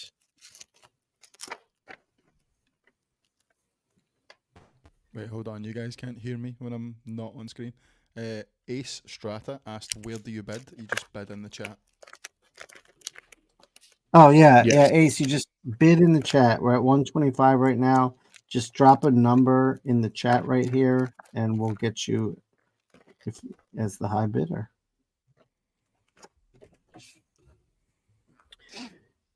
Self-published comic Helga's Horns issue 1. It's out now and available in all the Amazon stores. Also, I'm on Instagram at Hella SHAWN'S. Can you give me full screen real quick, Jamie? Yeah, go ahead. Just so I have it. Hella SHAWN'S. Oh, Steve Coffin art. Is this Steve? Yes. Oh, yes. Okay, I recognize the style. Duh. Okay. Steve is, yeah. He's saying awesome. Okay, this is Steve's work. He did an incredible Savage Street Vigilante pinup that we showed earlier. Yes.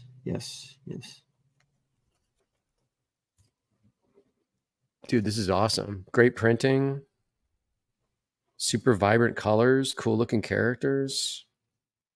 Is there ninjas in this? There's ninjas. Oh, yeah. That's awesome. You got to have ninjas, you guys. Always gotta have ninjas. Ninjas instantly gets you brownie points. The only thing better than ninjas, Jim, is demon ninjas. There you go. Possessed ninjas. Oh shit! Do I see a chainsaw? One of the characters has a chainsaw. Come on. Oh. Helga's Horns, you guys. Helga's Horns. Check out Steve Coffin's art.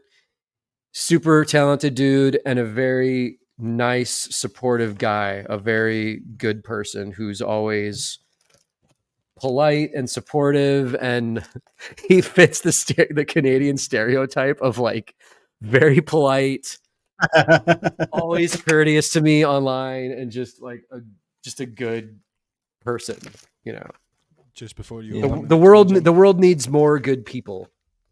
We had another bid there, 130 from Ace Strand. Oh, so that is hell quite a yeah. high All bid. right. Thank you. Who's the high bidder now? Oh, Ace. Thank you, Ace. Look, it's coming along. It's coming along. We're getting the cool colors. I'm going to do a little orange rim light, and it's going to pop, and we'll be done.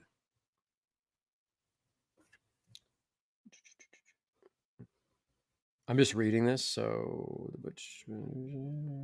John Little sending us.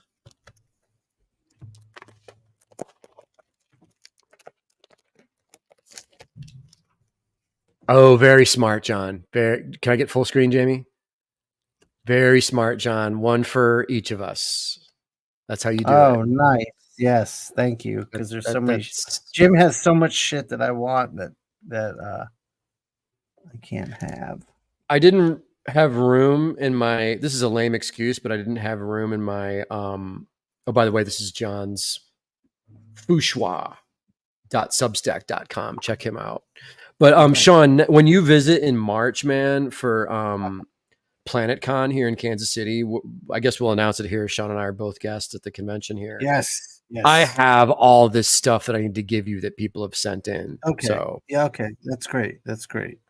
I'll bring John Little and David Little making books together. Nice. The little boys. We got another bid there. We are at 175. Oh shit! Who put that one in? Oh, Daniel. Thank you, Daniel. Good one. Nice. Thank you, Daniel. All right, guys. Now we're talking. Dude, this is cool looking stuff, man. This is like super clean. Yeah, that's dope. Really stylized. Yeah, I like the cartooning in there.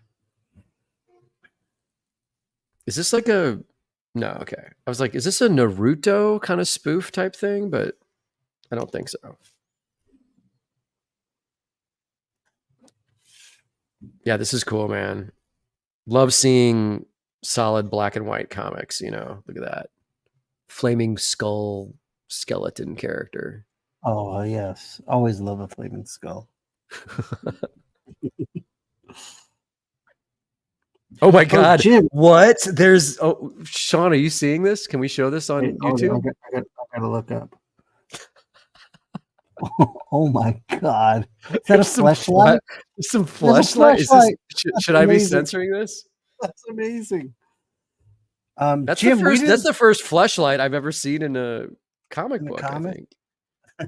Jim, we didn't finish telling our New York stories. We were just getting started. What we didn't talk about was the Bobby Kelly experience. Oh, Lord. And going to see stand-up comedians. Let me go through these and then we'll tell that as well. So thank you so much, John Little. Support John's work. Yeah. Through the Substack. Yeah, Bobby Kelly's such a good dude, man. That was so fun. Yeah.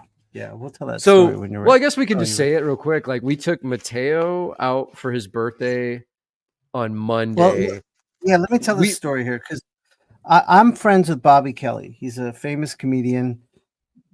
If you watch that show, Louis, he played Louis's brother, Louis C.K.'s show, Louis. He's an amazing stand-up. And so Mateo loves stand-up comedy.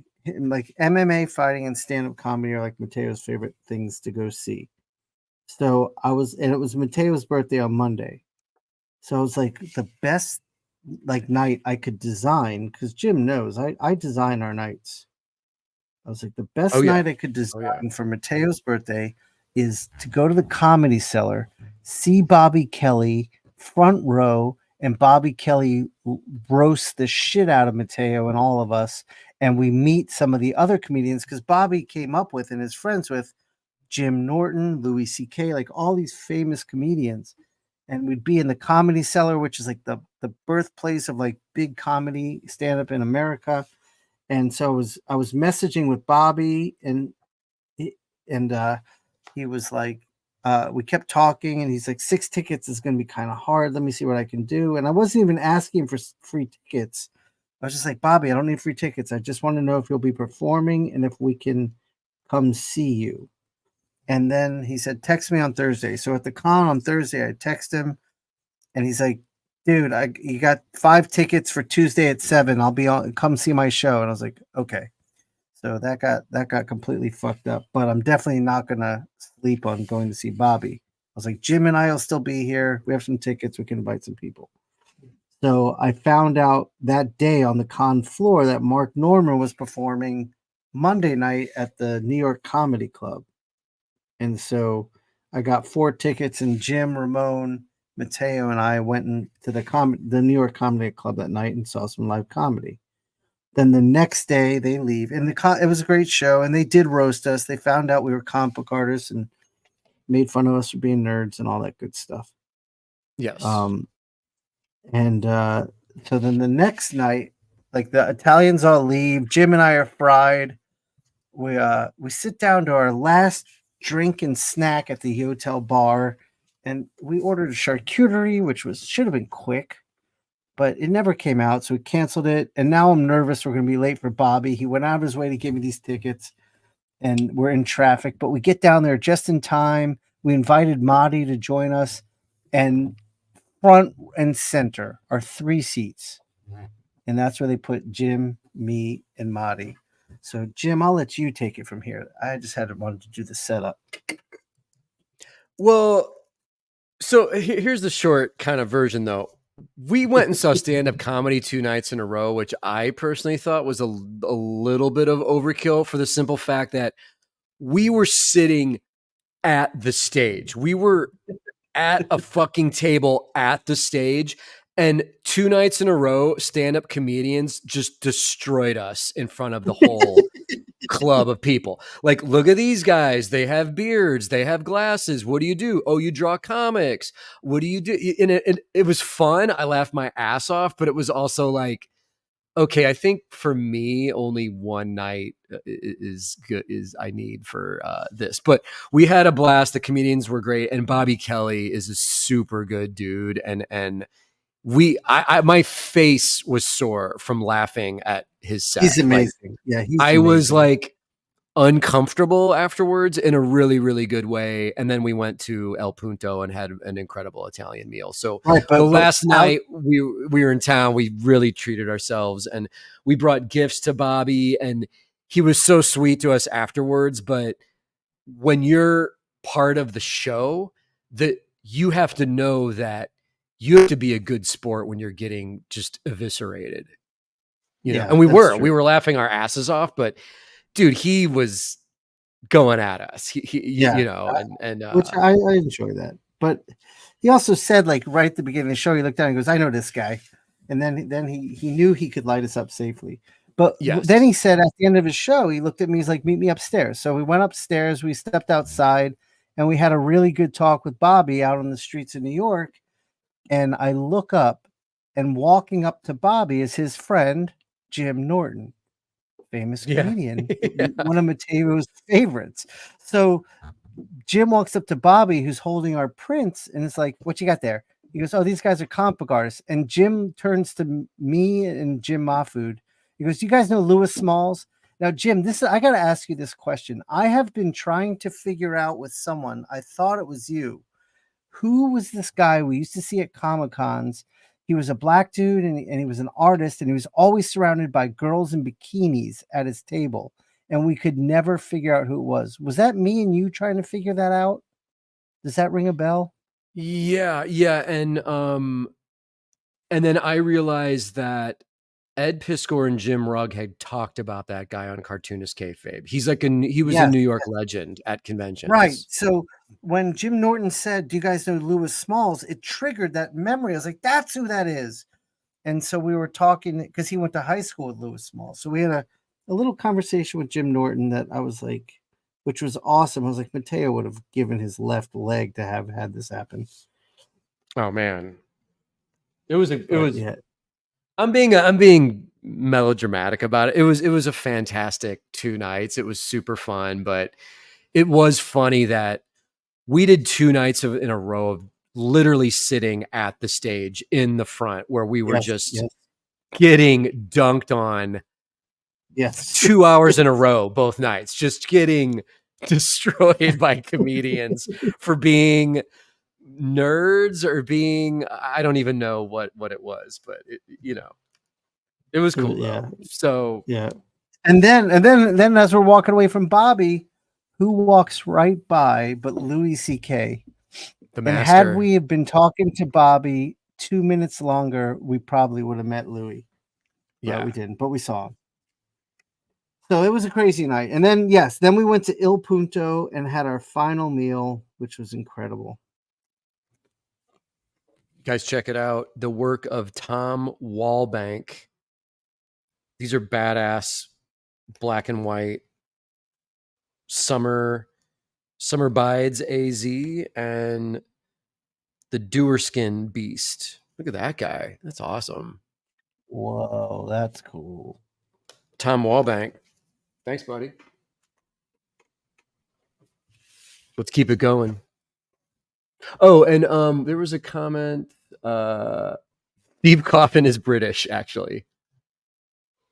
Oh, okay. Oh, and this is crazy. Drew Sabbath.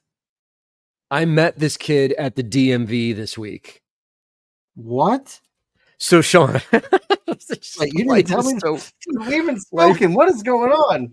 Life is so weird, man.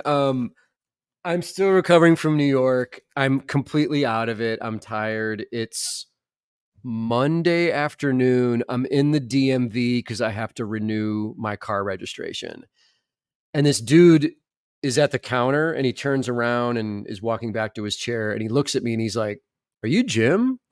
And I'm like, "Oh, hey, do I know you?" And it turns out, really nice guy. Good meeting you, Drew, by the way. Drew is an ex-Art Institute student from here in Kansas City. And he also interned with my buddy, Hunter Hancock. Hunter is Meat Canyon on YouTube, one of the most successful YouTubers in the world. So while I was waiting to get called up to renew my registration, Drew and I were just having a quick conversation about the Art Institute, and I told him I had just moved back to town. So Drew, it was good meeting you at the DMV of all places. Yeah, Drew's in the chat right now. Yeah. Would I recommend investing in a con table as someone who's terrible at drumming up business in the illustration comic industry? I would recommend doing it just to see what happens and showing up with your work and having maybe some reasonably priced stuff to sell, like some mini comics, some prints, some, items that you can give away, flyers, buttons, this kind of stuff like Madi did. Sean and I had free gift packs for everyone at New York this year where we did my flyer for Savage Street Vigilante Kickstarter, Inkpulp stickers, Inkpulp button, and just handing them to people, man. They were all pre-bagged. Sean forced his children into slave labor to pre-bag these things for us. And but just handing people these things for free, people's eyes light up when you give them free shit at a convention. Yeah. So bring free stuff, Drew, and also maybe make a couple items to sell of your work that people can walk away with. This is awesome. What's going on here? Issue 1 and 2 of Upside Down. Dope. This is Rad Comics. Is this pronounced Philippe Vukcevic? I'm probably pronouncing that wrong. Oh, art by Michael Byers. I know Michael. We're friends online. I know that name. Yeah, I know Michael. Yeah, Michael's awesome. Michael, did you send these to me? I'm assuming you did. Beautiful drawing, man. Beautiful work.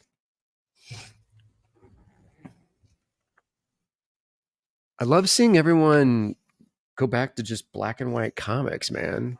That's great. It's so great. It really is great. Dude, this is cool stuff, man. Ramon talked to me. Go ahead. These faces. Yeah. Dude, the vibe is Peter Chung's work. You see it? Yeah. Yes, totally. Yes, very much. Those are awesome. Shit, what was I going to say? Oh, Ramon talked to me about this. There's this new trend coming up with the really young kids, and Ramon's tapping into it, and I think we all are unknowingly. And they're into what's called slow media. Did Ramon talk to you about slow media? Yeah, I mean, it's funny, yeah, because it's just a fancy word for It's physical analog. media.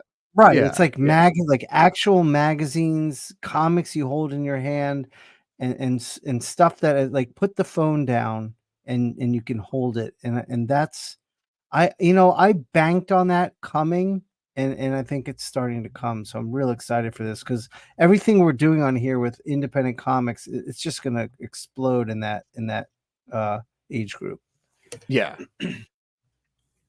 Dude, analog and physical stuff coming back. I mean, for Yeah. you and I, we're old enough that to me it never went away. I've always Yeah. been printing and making prints, mini Yeah. comics, comic Yes. books, selling Yes. original art. So for us, we're old timers, so that's not really a big change. But if younger people are wanting to uh, embrace that and take a break from the digital screens, like that's cool with me. Yeah. Totally. Totally. I'm down.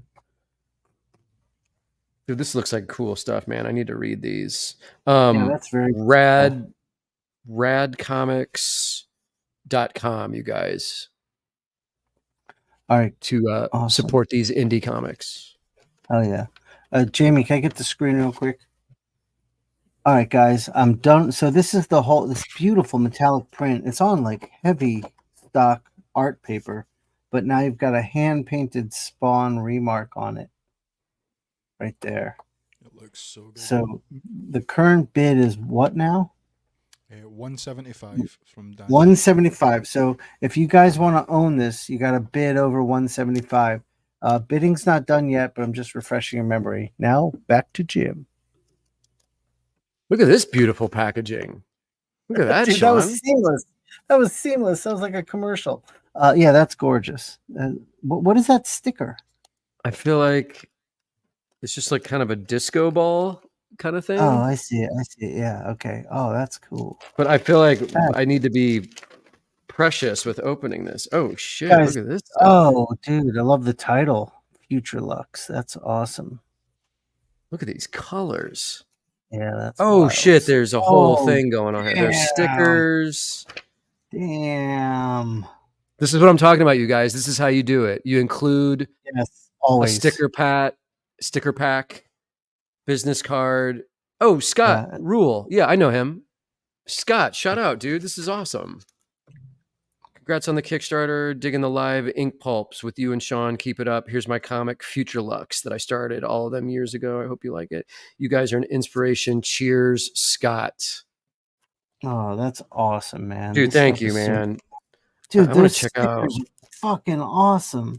Yeah, I want to check this out real quick. I love that like retro sci-fi skull helmet. That is fucking awesome. But guys, one of the techniques that Sean uses is you always scope out all the sticker and print companies online. And whenever they have a sale, you immediately print just runs of stuff that you always are going to want to have in your arsenal. You print business cards, you print postcards, you print stickers. Whoever the company is, whenever they're having a sale, that's when you attack, and you just have this stuff stockpiled in your studio so that you can make stuff like this for conventions. Exactly. And actually, I just got an email today about a sale on buttons, so I ordered more Inkpulp buttons for us. Nice. Dude, this stuff is great, man. Yeah, that's really cool stuff. I love that. Was that a spot gloss on there? Yeah. Oh, I love a good spot gloss. Beautiful coloring on all these. Beautiful production. This is issue 1 of Future Lux. Oh, it says adult. So is there? I don't know if there's going to be like. Oh, dude. Porno shit in here, but I love the. I mean, I'm all about it if there is. I just want to be. Oh, yep, there you just missed a bear fucking a beehive. Yes.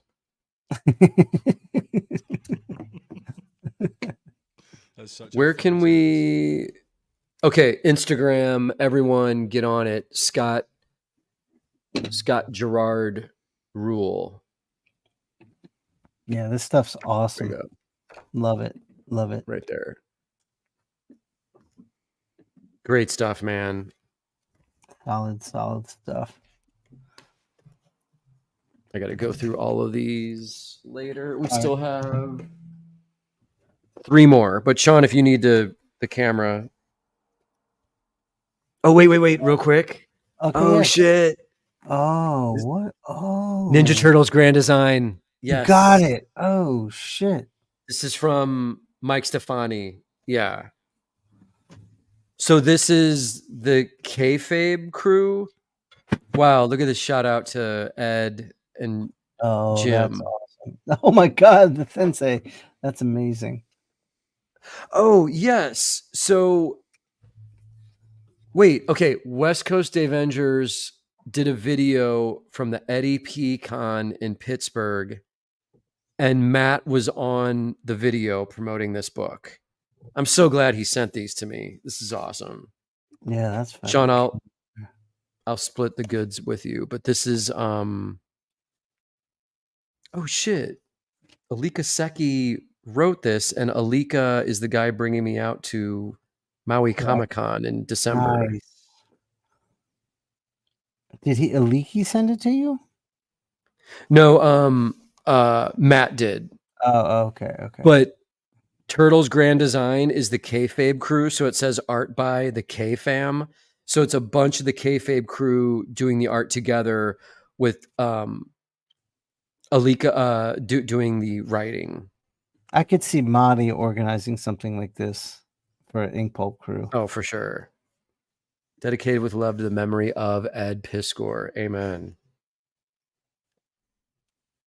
Oh, dude, this is awesome. With the Laird and Eastman here. Oh, wow. That's fucking nuts. Oh, dude. Oh, dude, Ed's in the background with the boombox. Oh, shit. Oh, shit. Look, he's breakdancing. That's amazing. This is awesome. Really good stuff. I like this paper this is printed on. Nice. See, living in the age of like digital printing. Yeah. It's just, you can do no wrong, man. I know. That's the benefit of the indie scene that's coming up now is we can print things beautifully. Even if we want that retro look and feel, we can do it beautifully. Right there, there's Eddie P, and that's got to be Brian Moss right there. That's awesome. What a great community of people, man. Hell yeah. This is badass. This is great. Yeah, that is awesome. Look at how fun that is. That is awesome, man. Fuck. Oh, dude. Okay, good. Here's a list of all the contributors. Okay. I love seeing everyone so creatively charged right now. It's like, dude, it's a new era. It's a new era, man. It's a fresh new era too. It's so fucking fresh. So how do Matt, do people get this book from you, or like where? I guess just Google Ninja Turtles Grand Design. Like people should be getting this book. Oh, and at KFAM Sunday. So that's Brian Moss. Okay. But yeah, everyone should have one of these in their collection. And Batteries in My Back is Matt's book, I believe. Awesome. Oh, there's a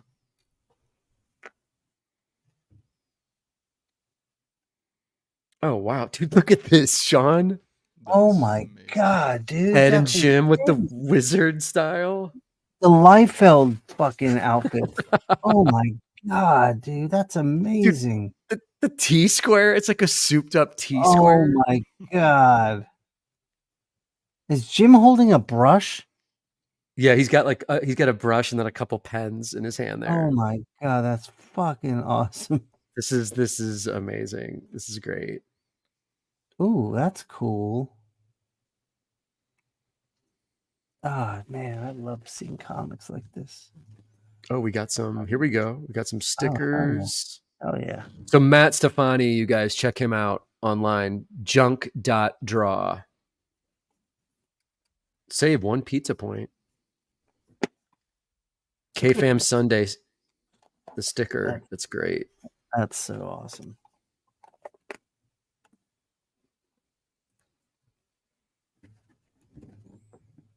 Man, this is. He said they don't exactly buy it, but they reach out to their fave KFAM artists and can receive it as a gift. Oh, right. Yeah, okay. Right. Thanks for chiming in, Matt. Yeah, I get it. I guess you can't really sell the stuff. Oh shit, is this a drawing of me? Oh yeah, oh shit. That's awesome. That's so awesome. Okay, this is a very, very deep cut. He's referencing when Ed, Tom Scioli, myself, and Ben Mara did the Read More Alan Moore comics. We reviewed all Alan Moore's issues of Miracle Man. You can tell it's an old episode because Jim's headphones have a wire. That's very true. Oh, dude, Tiago just popped in with a super chat. Thank you, Tiago. It was awesome meeting you. I have your stuff here. I'm about to show in a little bit. Super dope meeting you guys. Tiago is a very dope artist who did what Mateo did. He came to New York Comic Con from Brazil alone, not knowing anybody. Found, I guess he crashed at a place he knows someone in Jersey City or Hoboken. I don't remember which one. And he took the bus in every day. Like, that's someone going for it. And Tiago's dope. So those are his stickers, right, Jim? Yeah, I'm showing these off while you talk about him. Yeah, Tiago, I didn't get the stickers. What's up with that? Jim got these awesome devil woman stickers. I didn't get the damn stickers. I like a sexy devil woman, damn it.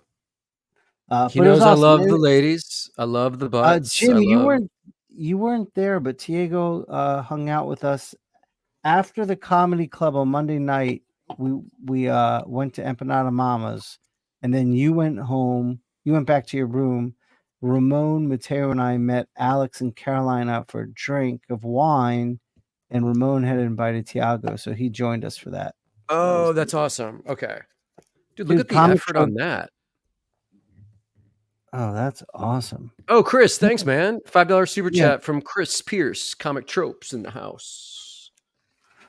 Chris, I'm doing a Kickstarted art book next. That's coming in February.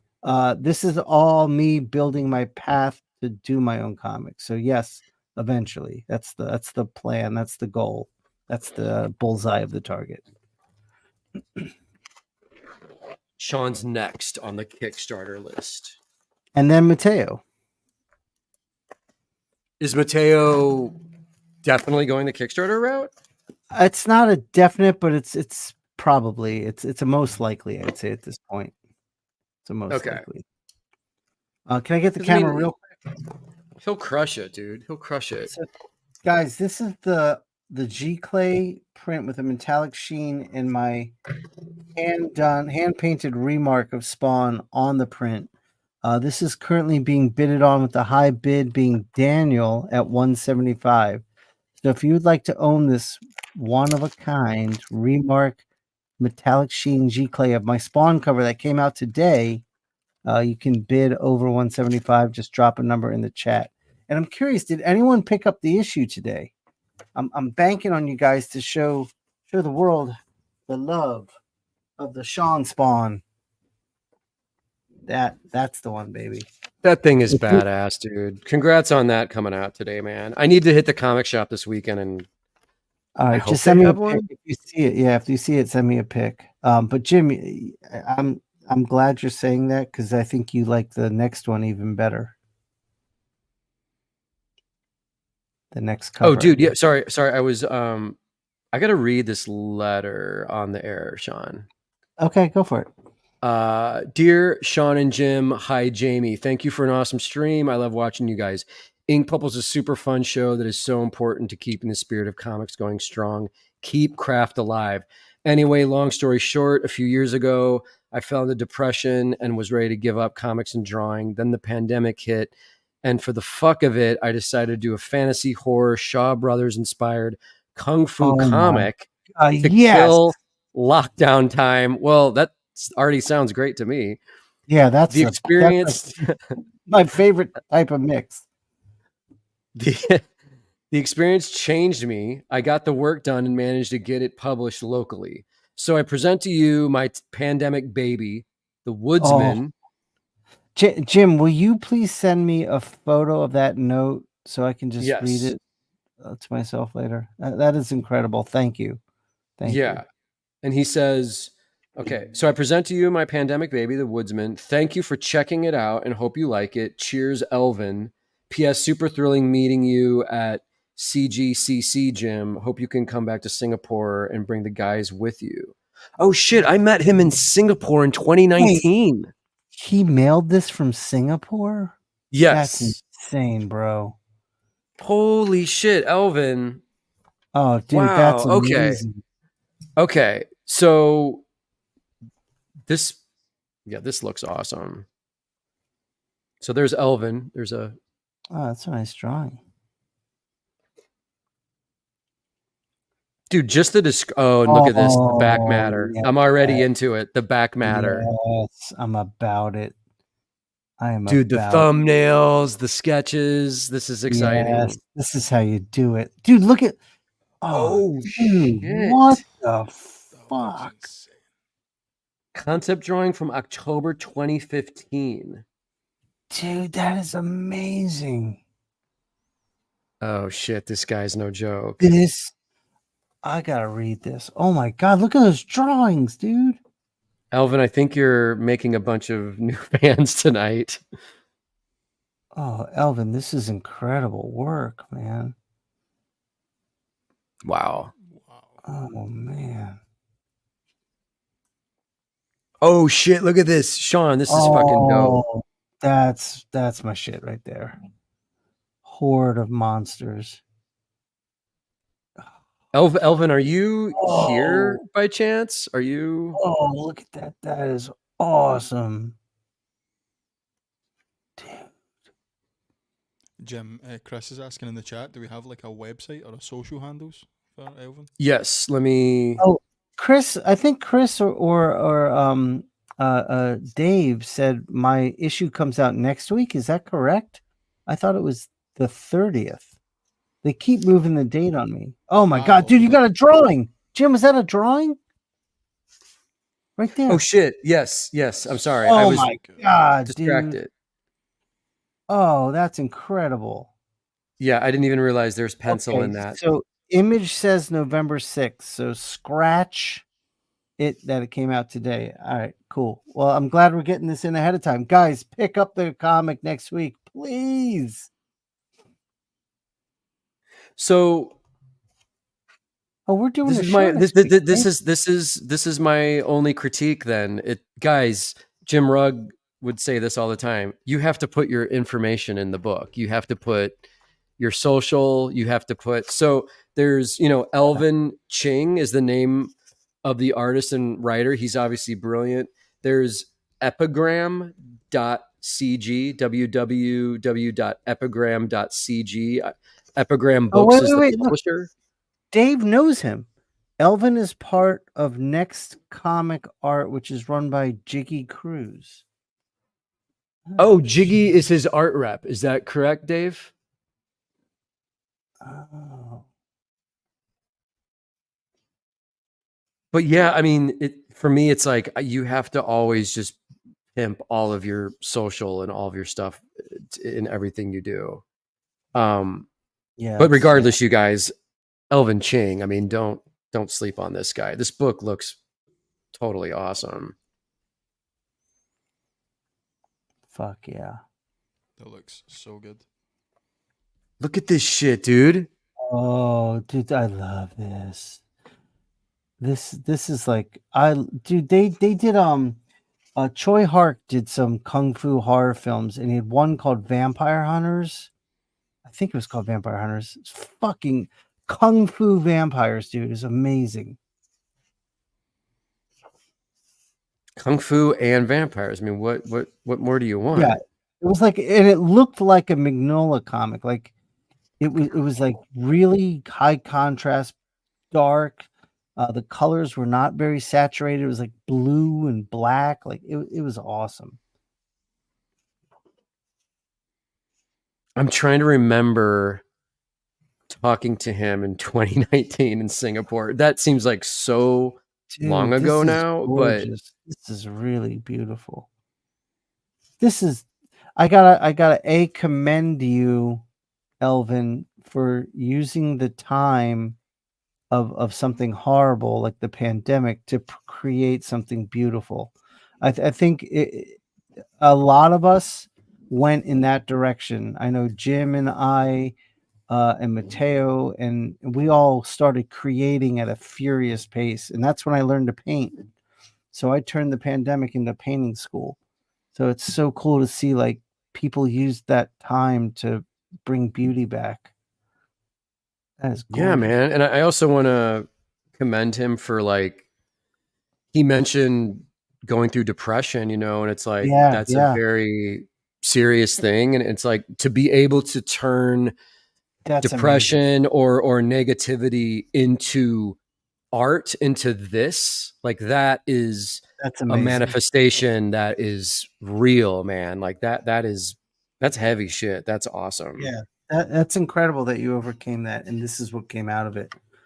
I mean, that's Elvin, amazing, just amazing.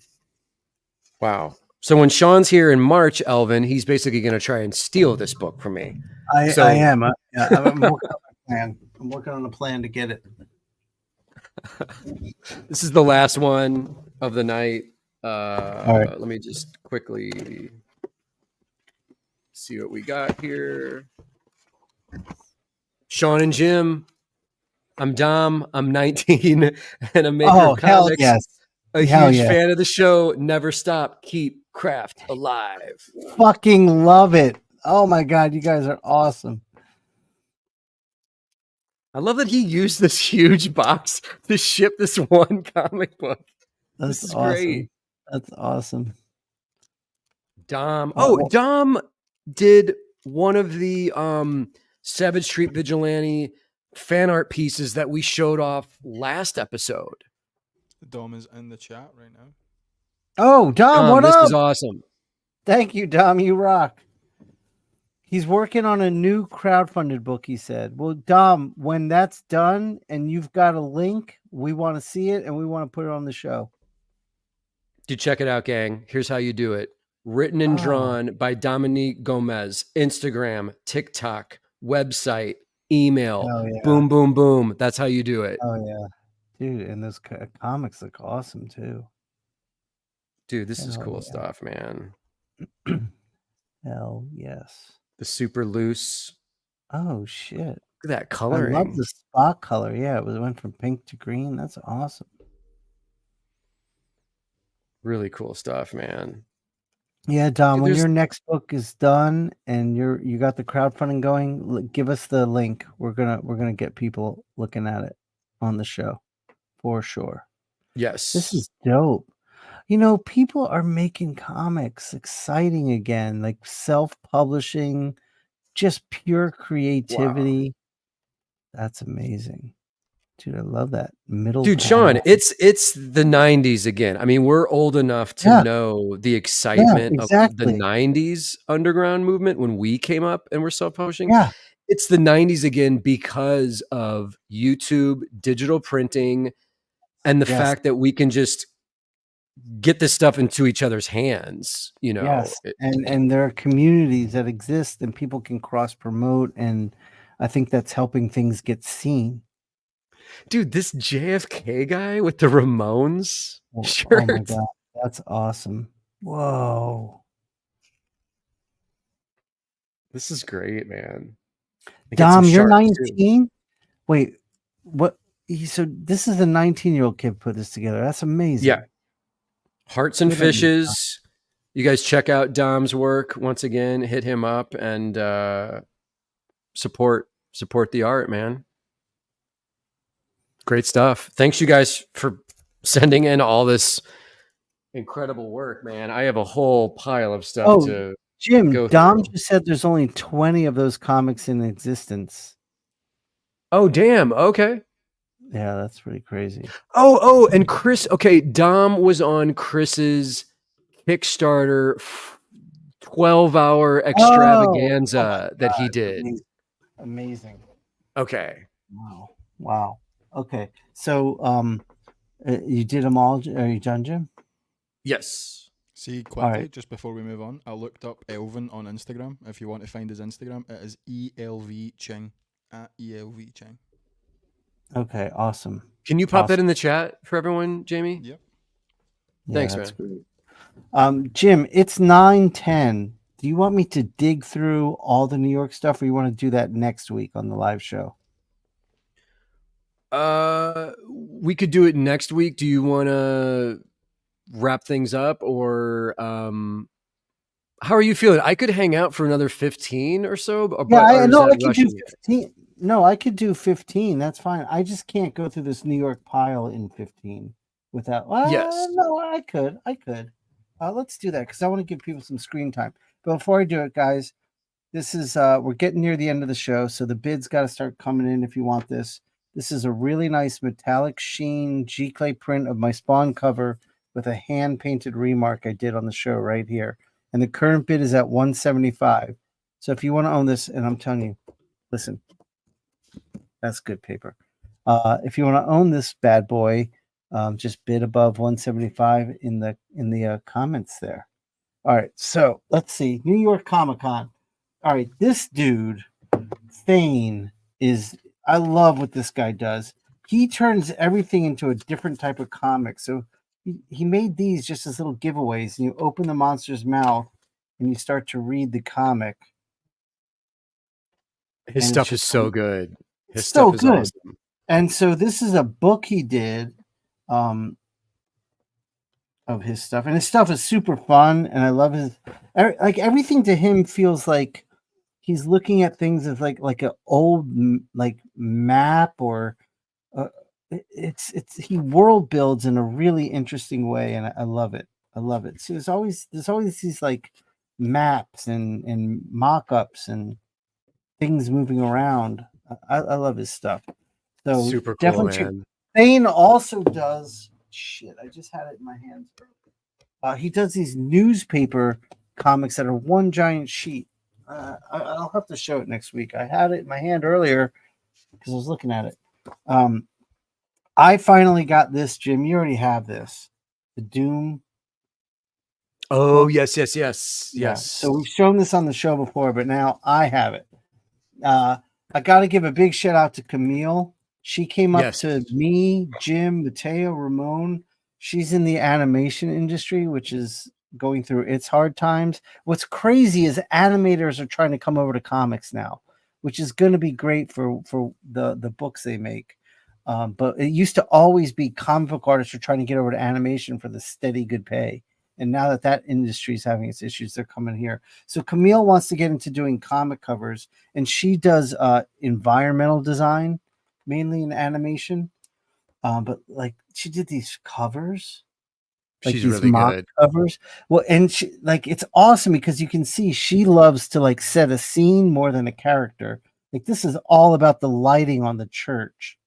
But look at this Spider-Man cover. Same thing. It's all about the lighting and the city, and there's a little Spider-Man, which I love. But when she does do characters, they're incredible. This Poison Ivy cover is fire.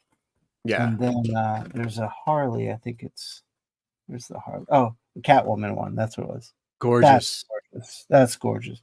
So man, she was one of many animators that came to our table and was like, yeah, okay, animation is drying up. We're trying to break into comics now. Like, do you have any leads, or do you have? And I was like, oh shit. Well, start making your own stuff. I don't know. That's exactly. But with Camille, I told her I'd email her stuff to some DC editors I knew because I could see them scooping her up real quick.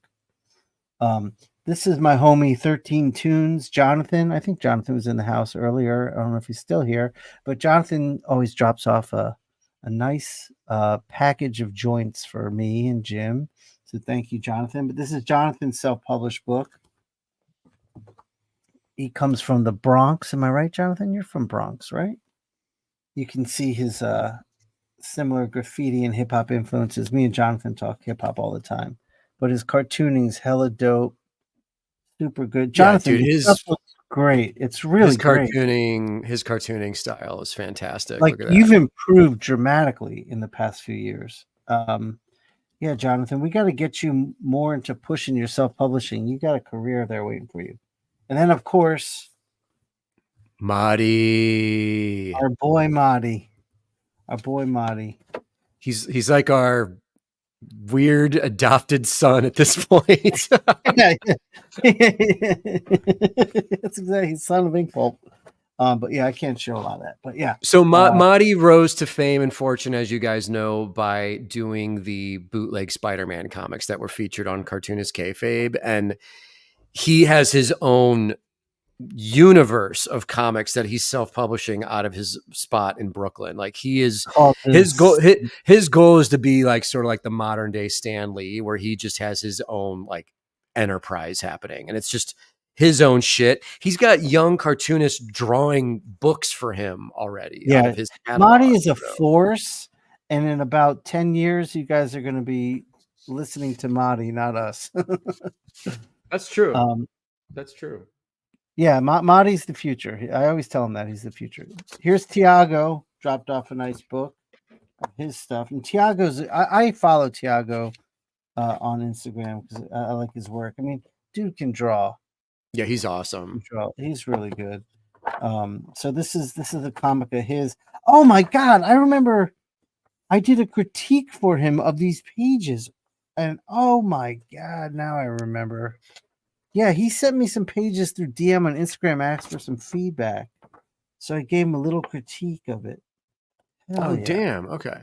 Yeah, Michael Byers is in the chat. Shout out to Michael. Dude, your work looks beautiful in the comics that were sent, man. Really great stuff. All right, did you get these comics, Jim? No. That looks cool. Yeah, look, and of course, in the back, bunch of stickers, bunch of cool shit, free merch, all good stuff. The book is called Proctor. You got to have stickers. You got to have the swag. Dude, this is a really nice cover stock. Holy shit. Yeah. Oh, full color and everything. You guys went for it. So Ricardo Tecci was on pencils and inks, and Carmen Costas, the writer, colors Marcos Martins. This is their creator-owned book. Harpoon Creative Industries. Yeah, this stuff looks crazy, man.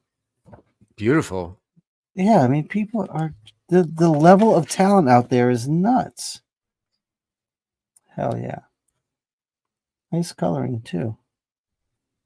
So yeah, shout out. Thank you for these books. Nice. Speaking of superhero comics, I've got more Marty.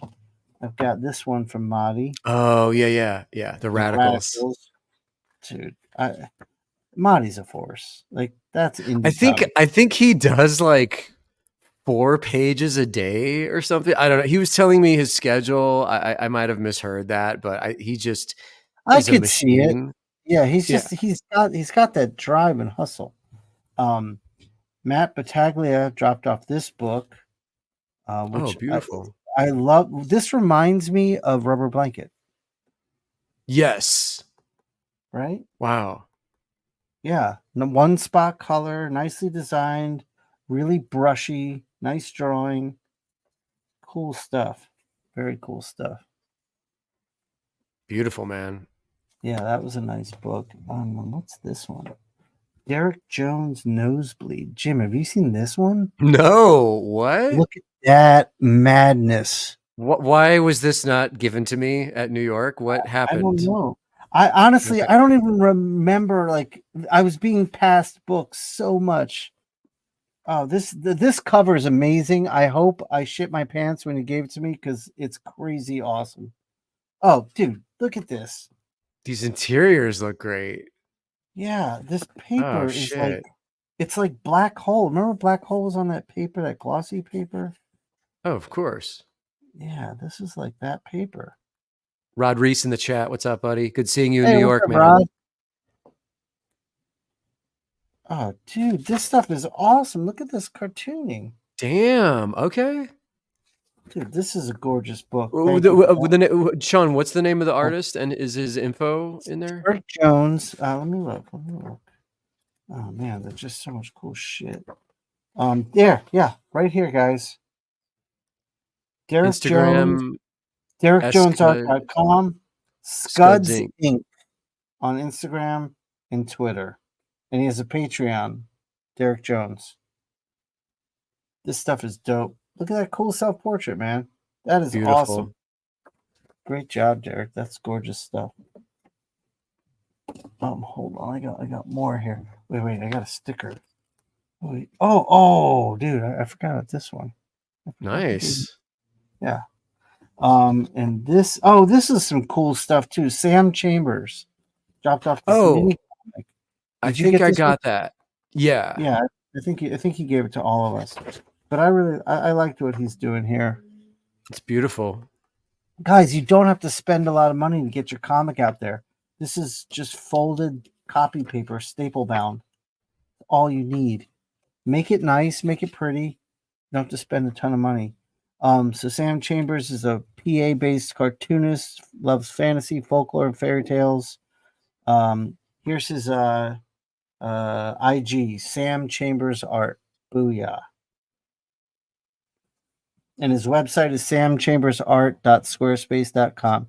Sam, let me give you a little bit of advice. Just get rid of the Squarespace in your address. You don't have to have that. I have a Squarespace site. I mean, you can keep it. I'm just thinking for the ease. samchambersart.com would be easy to remember. Right. Right. Here's one I picked up that was given to me. Oh. This is King Spawn number 38. My homie Jonathan Glapion did the cover for this. And what's awesome is on the back is the preview for King Spawn 39, which, as you guys see, is the print with the remark that we're taking bids on right now on the show. Currently at 175. Drop a bid. Shout out to Jonathan Glapion, man. What a good dude. His wife is awesome. We had dinner with them one night. Yes. They're such good people. Great crew people. Hilarious, great stories and just good times with good people, man. And absolutely.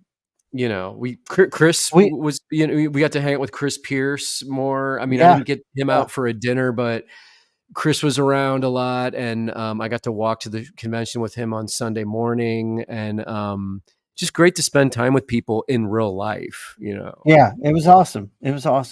And Jonathan, we have to have Jonathan on the show because I think when it comes to tools and mark making and ink, I think he might be the best out there, and his knowledge base is insane. So let's get Jonathan on here. Also got another Mahdi book, Steel Streets. Dude, Steel Street, you gotta have it. I mean, come on. Yeah, I love Mahdi. Oh, you're killing it, brother. So Mahdi came with us to the Bobby Kelly show. It was me, Mahdi, and Jim. I also have. Yes, I got that too. Our homie Michael Calero gave us Quested, but the cover, that's the John Boy cover that I love.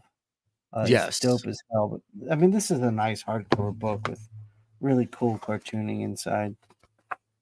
Really fun. The printing on that thing, the printing on the cover especially is gorgeous. Well, it's massive. They do good stuff. Oh, dude, I also got a copy of our boy Jonathan. Oh my God. Yes. I'm so glad you are showing this. I forgot to show this. John is our homie. I've known John for a while. He's ridiculously talented. Guys, you have to look at this because it's like Kent Williams at times, and it's all over the place with its amazing techniques and styles.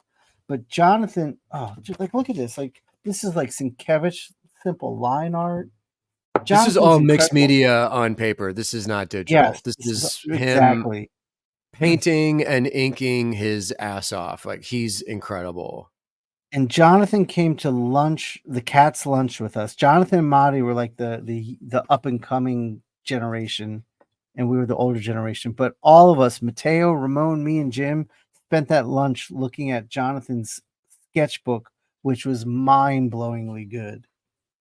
Yeah, I mean, he had one of those sketchbooks that I was like, "Hey, man, just publish this sketchbook. Just publish the entire sketchbook as an art book."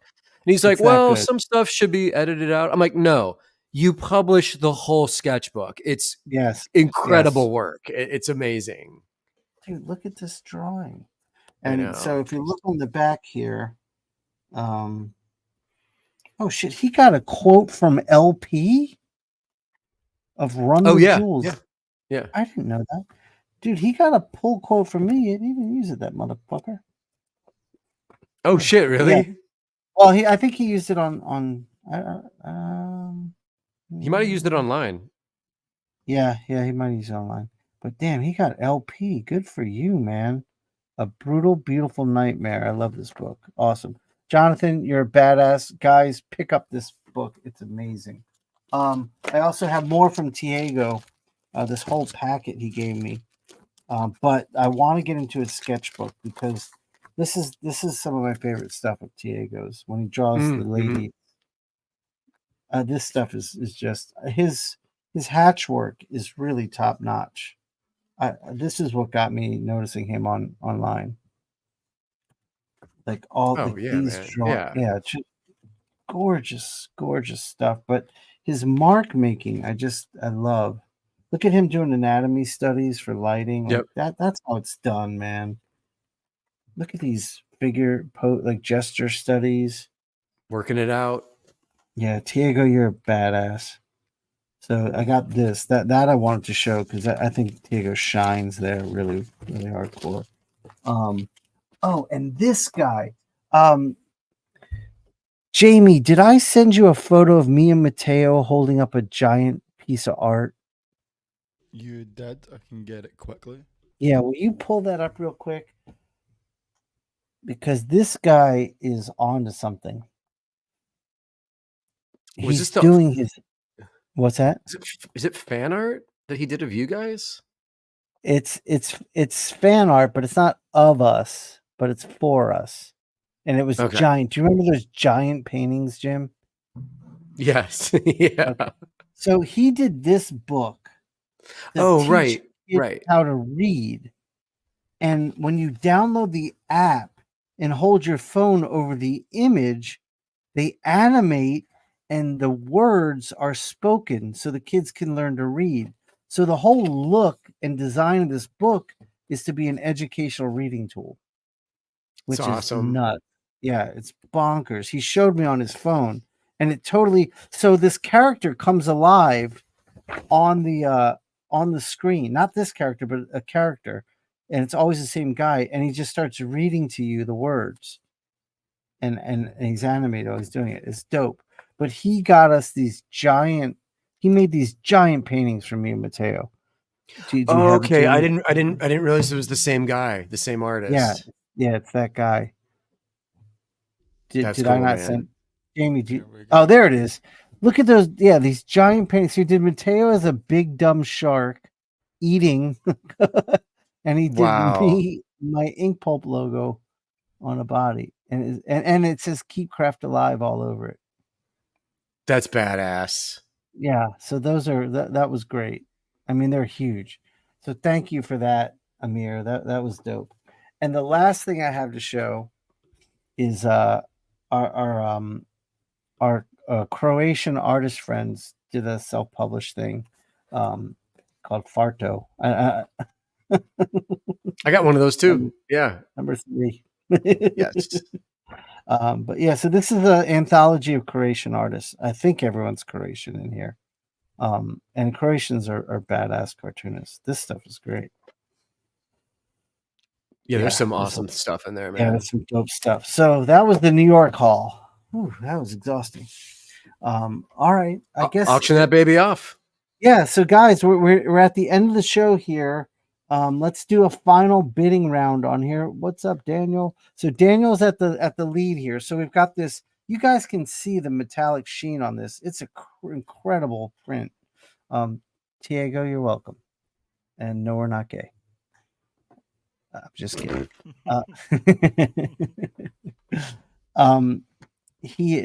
This print is great, but this is a hand painted remark I did on the show. So this one of a kind print can be yours. Right now the bidding is at 175. Let's do the old countdown. Once we get past 5, any bid that comes in resets the counter to 5 until we hit 0. So we're at 175 with Dan Godwin. We're at 10, 9. So this is all paint, guys. This is not pen. There's a little bit of pen, but it's all acrylic paint on this beautiful print. Nice and thick too. 8, 7. We're at 175. I'm wondering if 175 is just going to be the thing. 6, 5. Anybody want to bid? La la la la la. This cover comes out next week too. 4. Okay, we're down to 4. We're at 175. 3. And I'm not mad at 175. 2. Let's go. Anybody? I thought Jay Miller would be in here bidding up a storm, but nope. All right. 1. Anybody? All right. Goes to Daniel for 175. Thank you very much. Boom, boom, boom, boom. Daniel, send me a DM because I know we talk on DMs. Just send me a DM on IG and we'll set up payment and I'll get this in the mail to you with some cool free stickers and shit as well. Now for all of you that wanted to get a print tonight and couldn't spend that much or lost out, I have something special. A Halloween treat. I did a small print run of 20 prints on that metallic sheen art paper. And I'm releasing these right now. You guys are the first to get it. They're $25. They are on my website. Jamie, you should have the link. If you can pop the link up. The link is look at that right there. Look how professional Jamie is. Yeah, Jamie's a pro. So it's you there guys, twice now. They're twice. I'm not telling the public about these until the cover comes out. So this is an early release. I am releasing it in my newsletter tomorrow morning. So you guys get the first shot. Look at these close-ups of the print. Like you can see the cool sheen on it. They're dope.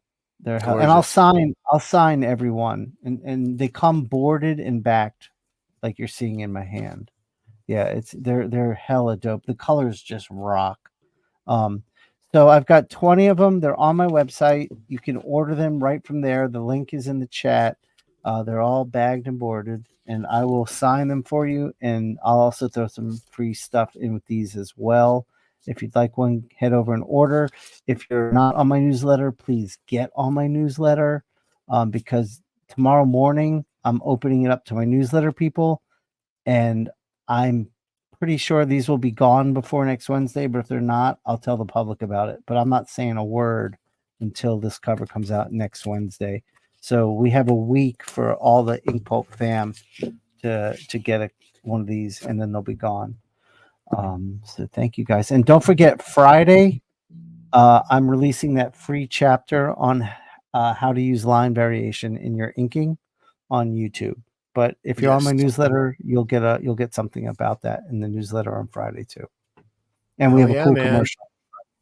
All right, Jim, we did it, man. That was Jamie, awesome. back to me real quick, full screen, because this is it. This is the end of a very, very long journey of the Savage Street Vigilante, you guys. It's over tomorrow at 9 a.m. Eastern time, the official Kickstarter campaign. And so tonight and in the wee hours of the morning is your last time to pick up the book, prints, variant covers. There's a couple of original art pieces left. But overall, I just wanted to say thanks you guys again for just being here while I pimp my new shit to you. and I'm super excited about the book. It's bizarre. It's awesome. It's dark. It's horror. It's comedy. It's superhero parody. And all you guys in the chat, everyone out there who have pledged to it and supported it, can't thank you enough. I've said it.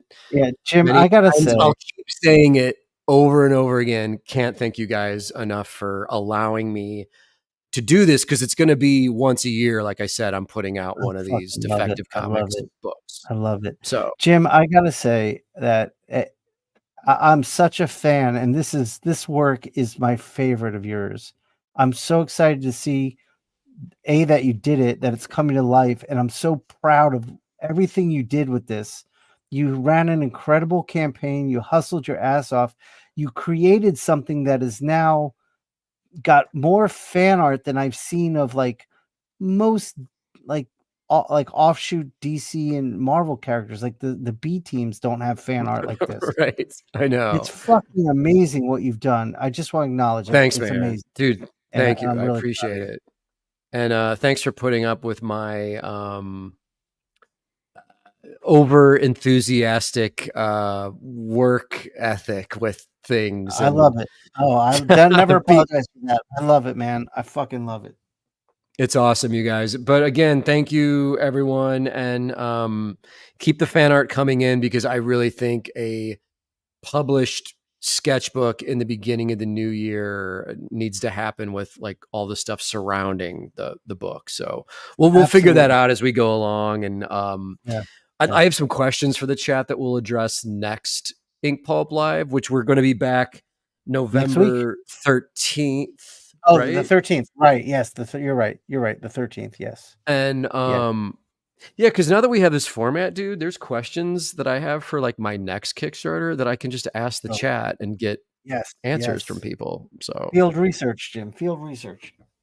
Yes. So guys, there it is. Boom. Our buddy Savage Street Vigilante, his first adventure, his first outing in the world comes to a conclusion tomorrow morning, and that's that. Also, happy Halloween to everyone, and happy Halloween, you spooky motherfuckers. Yes, Jamie, thank you for being with us late and for the help with everything, buddy. This was awesome. Yeah, Jamie, you rock. You rock. Cheers, guys.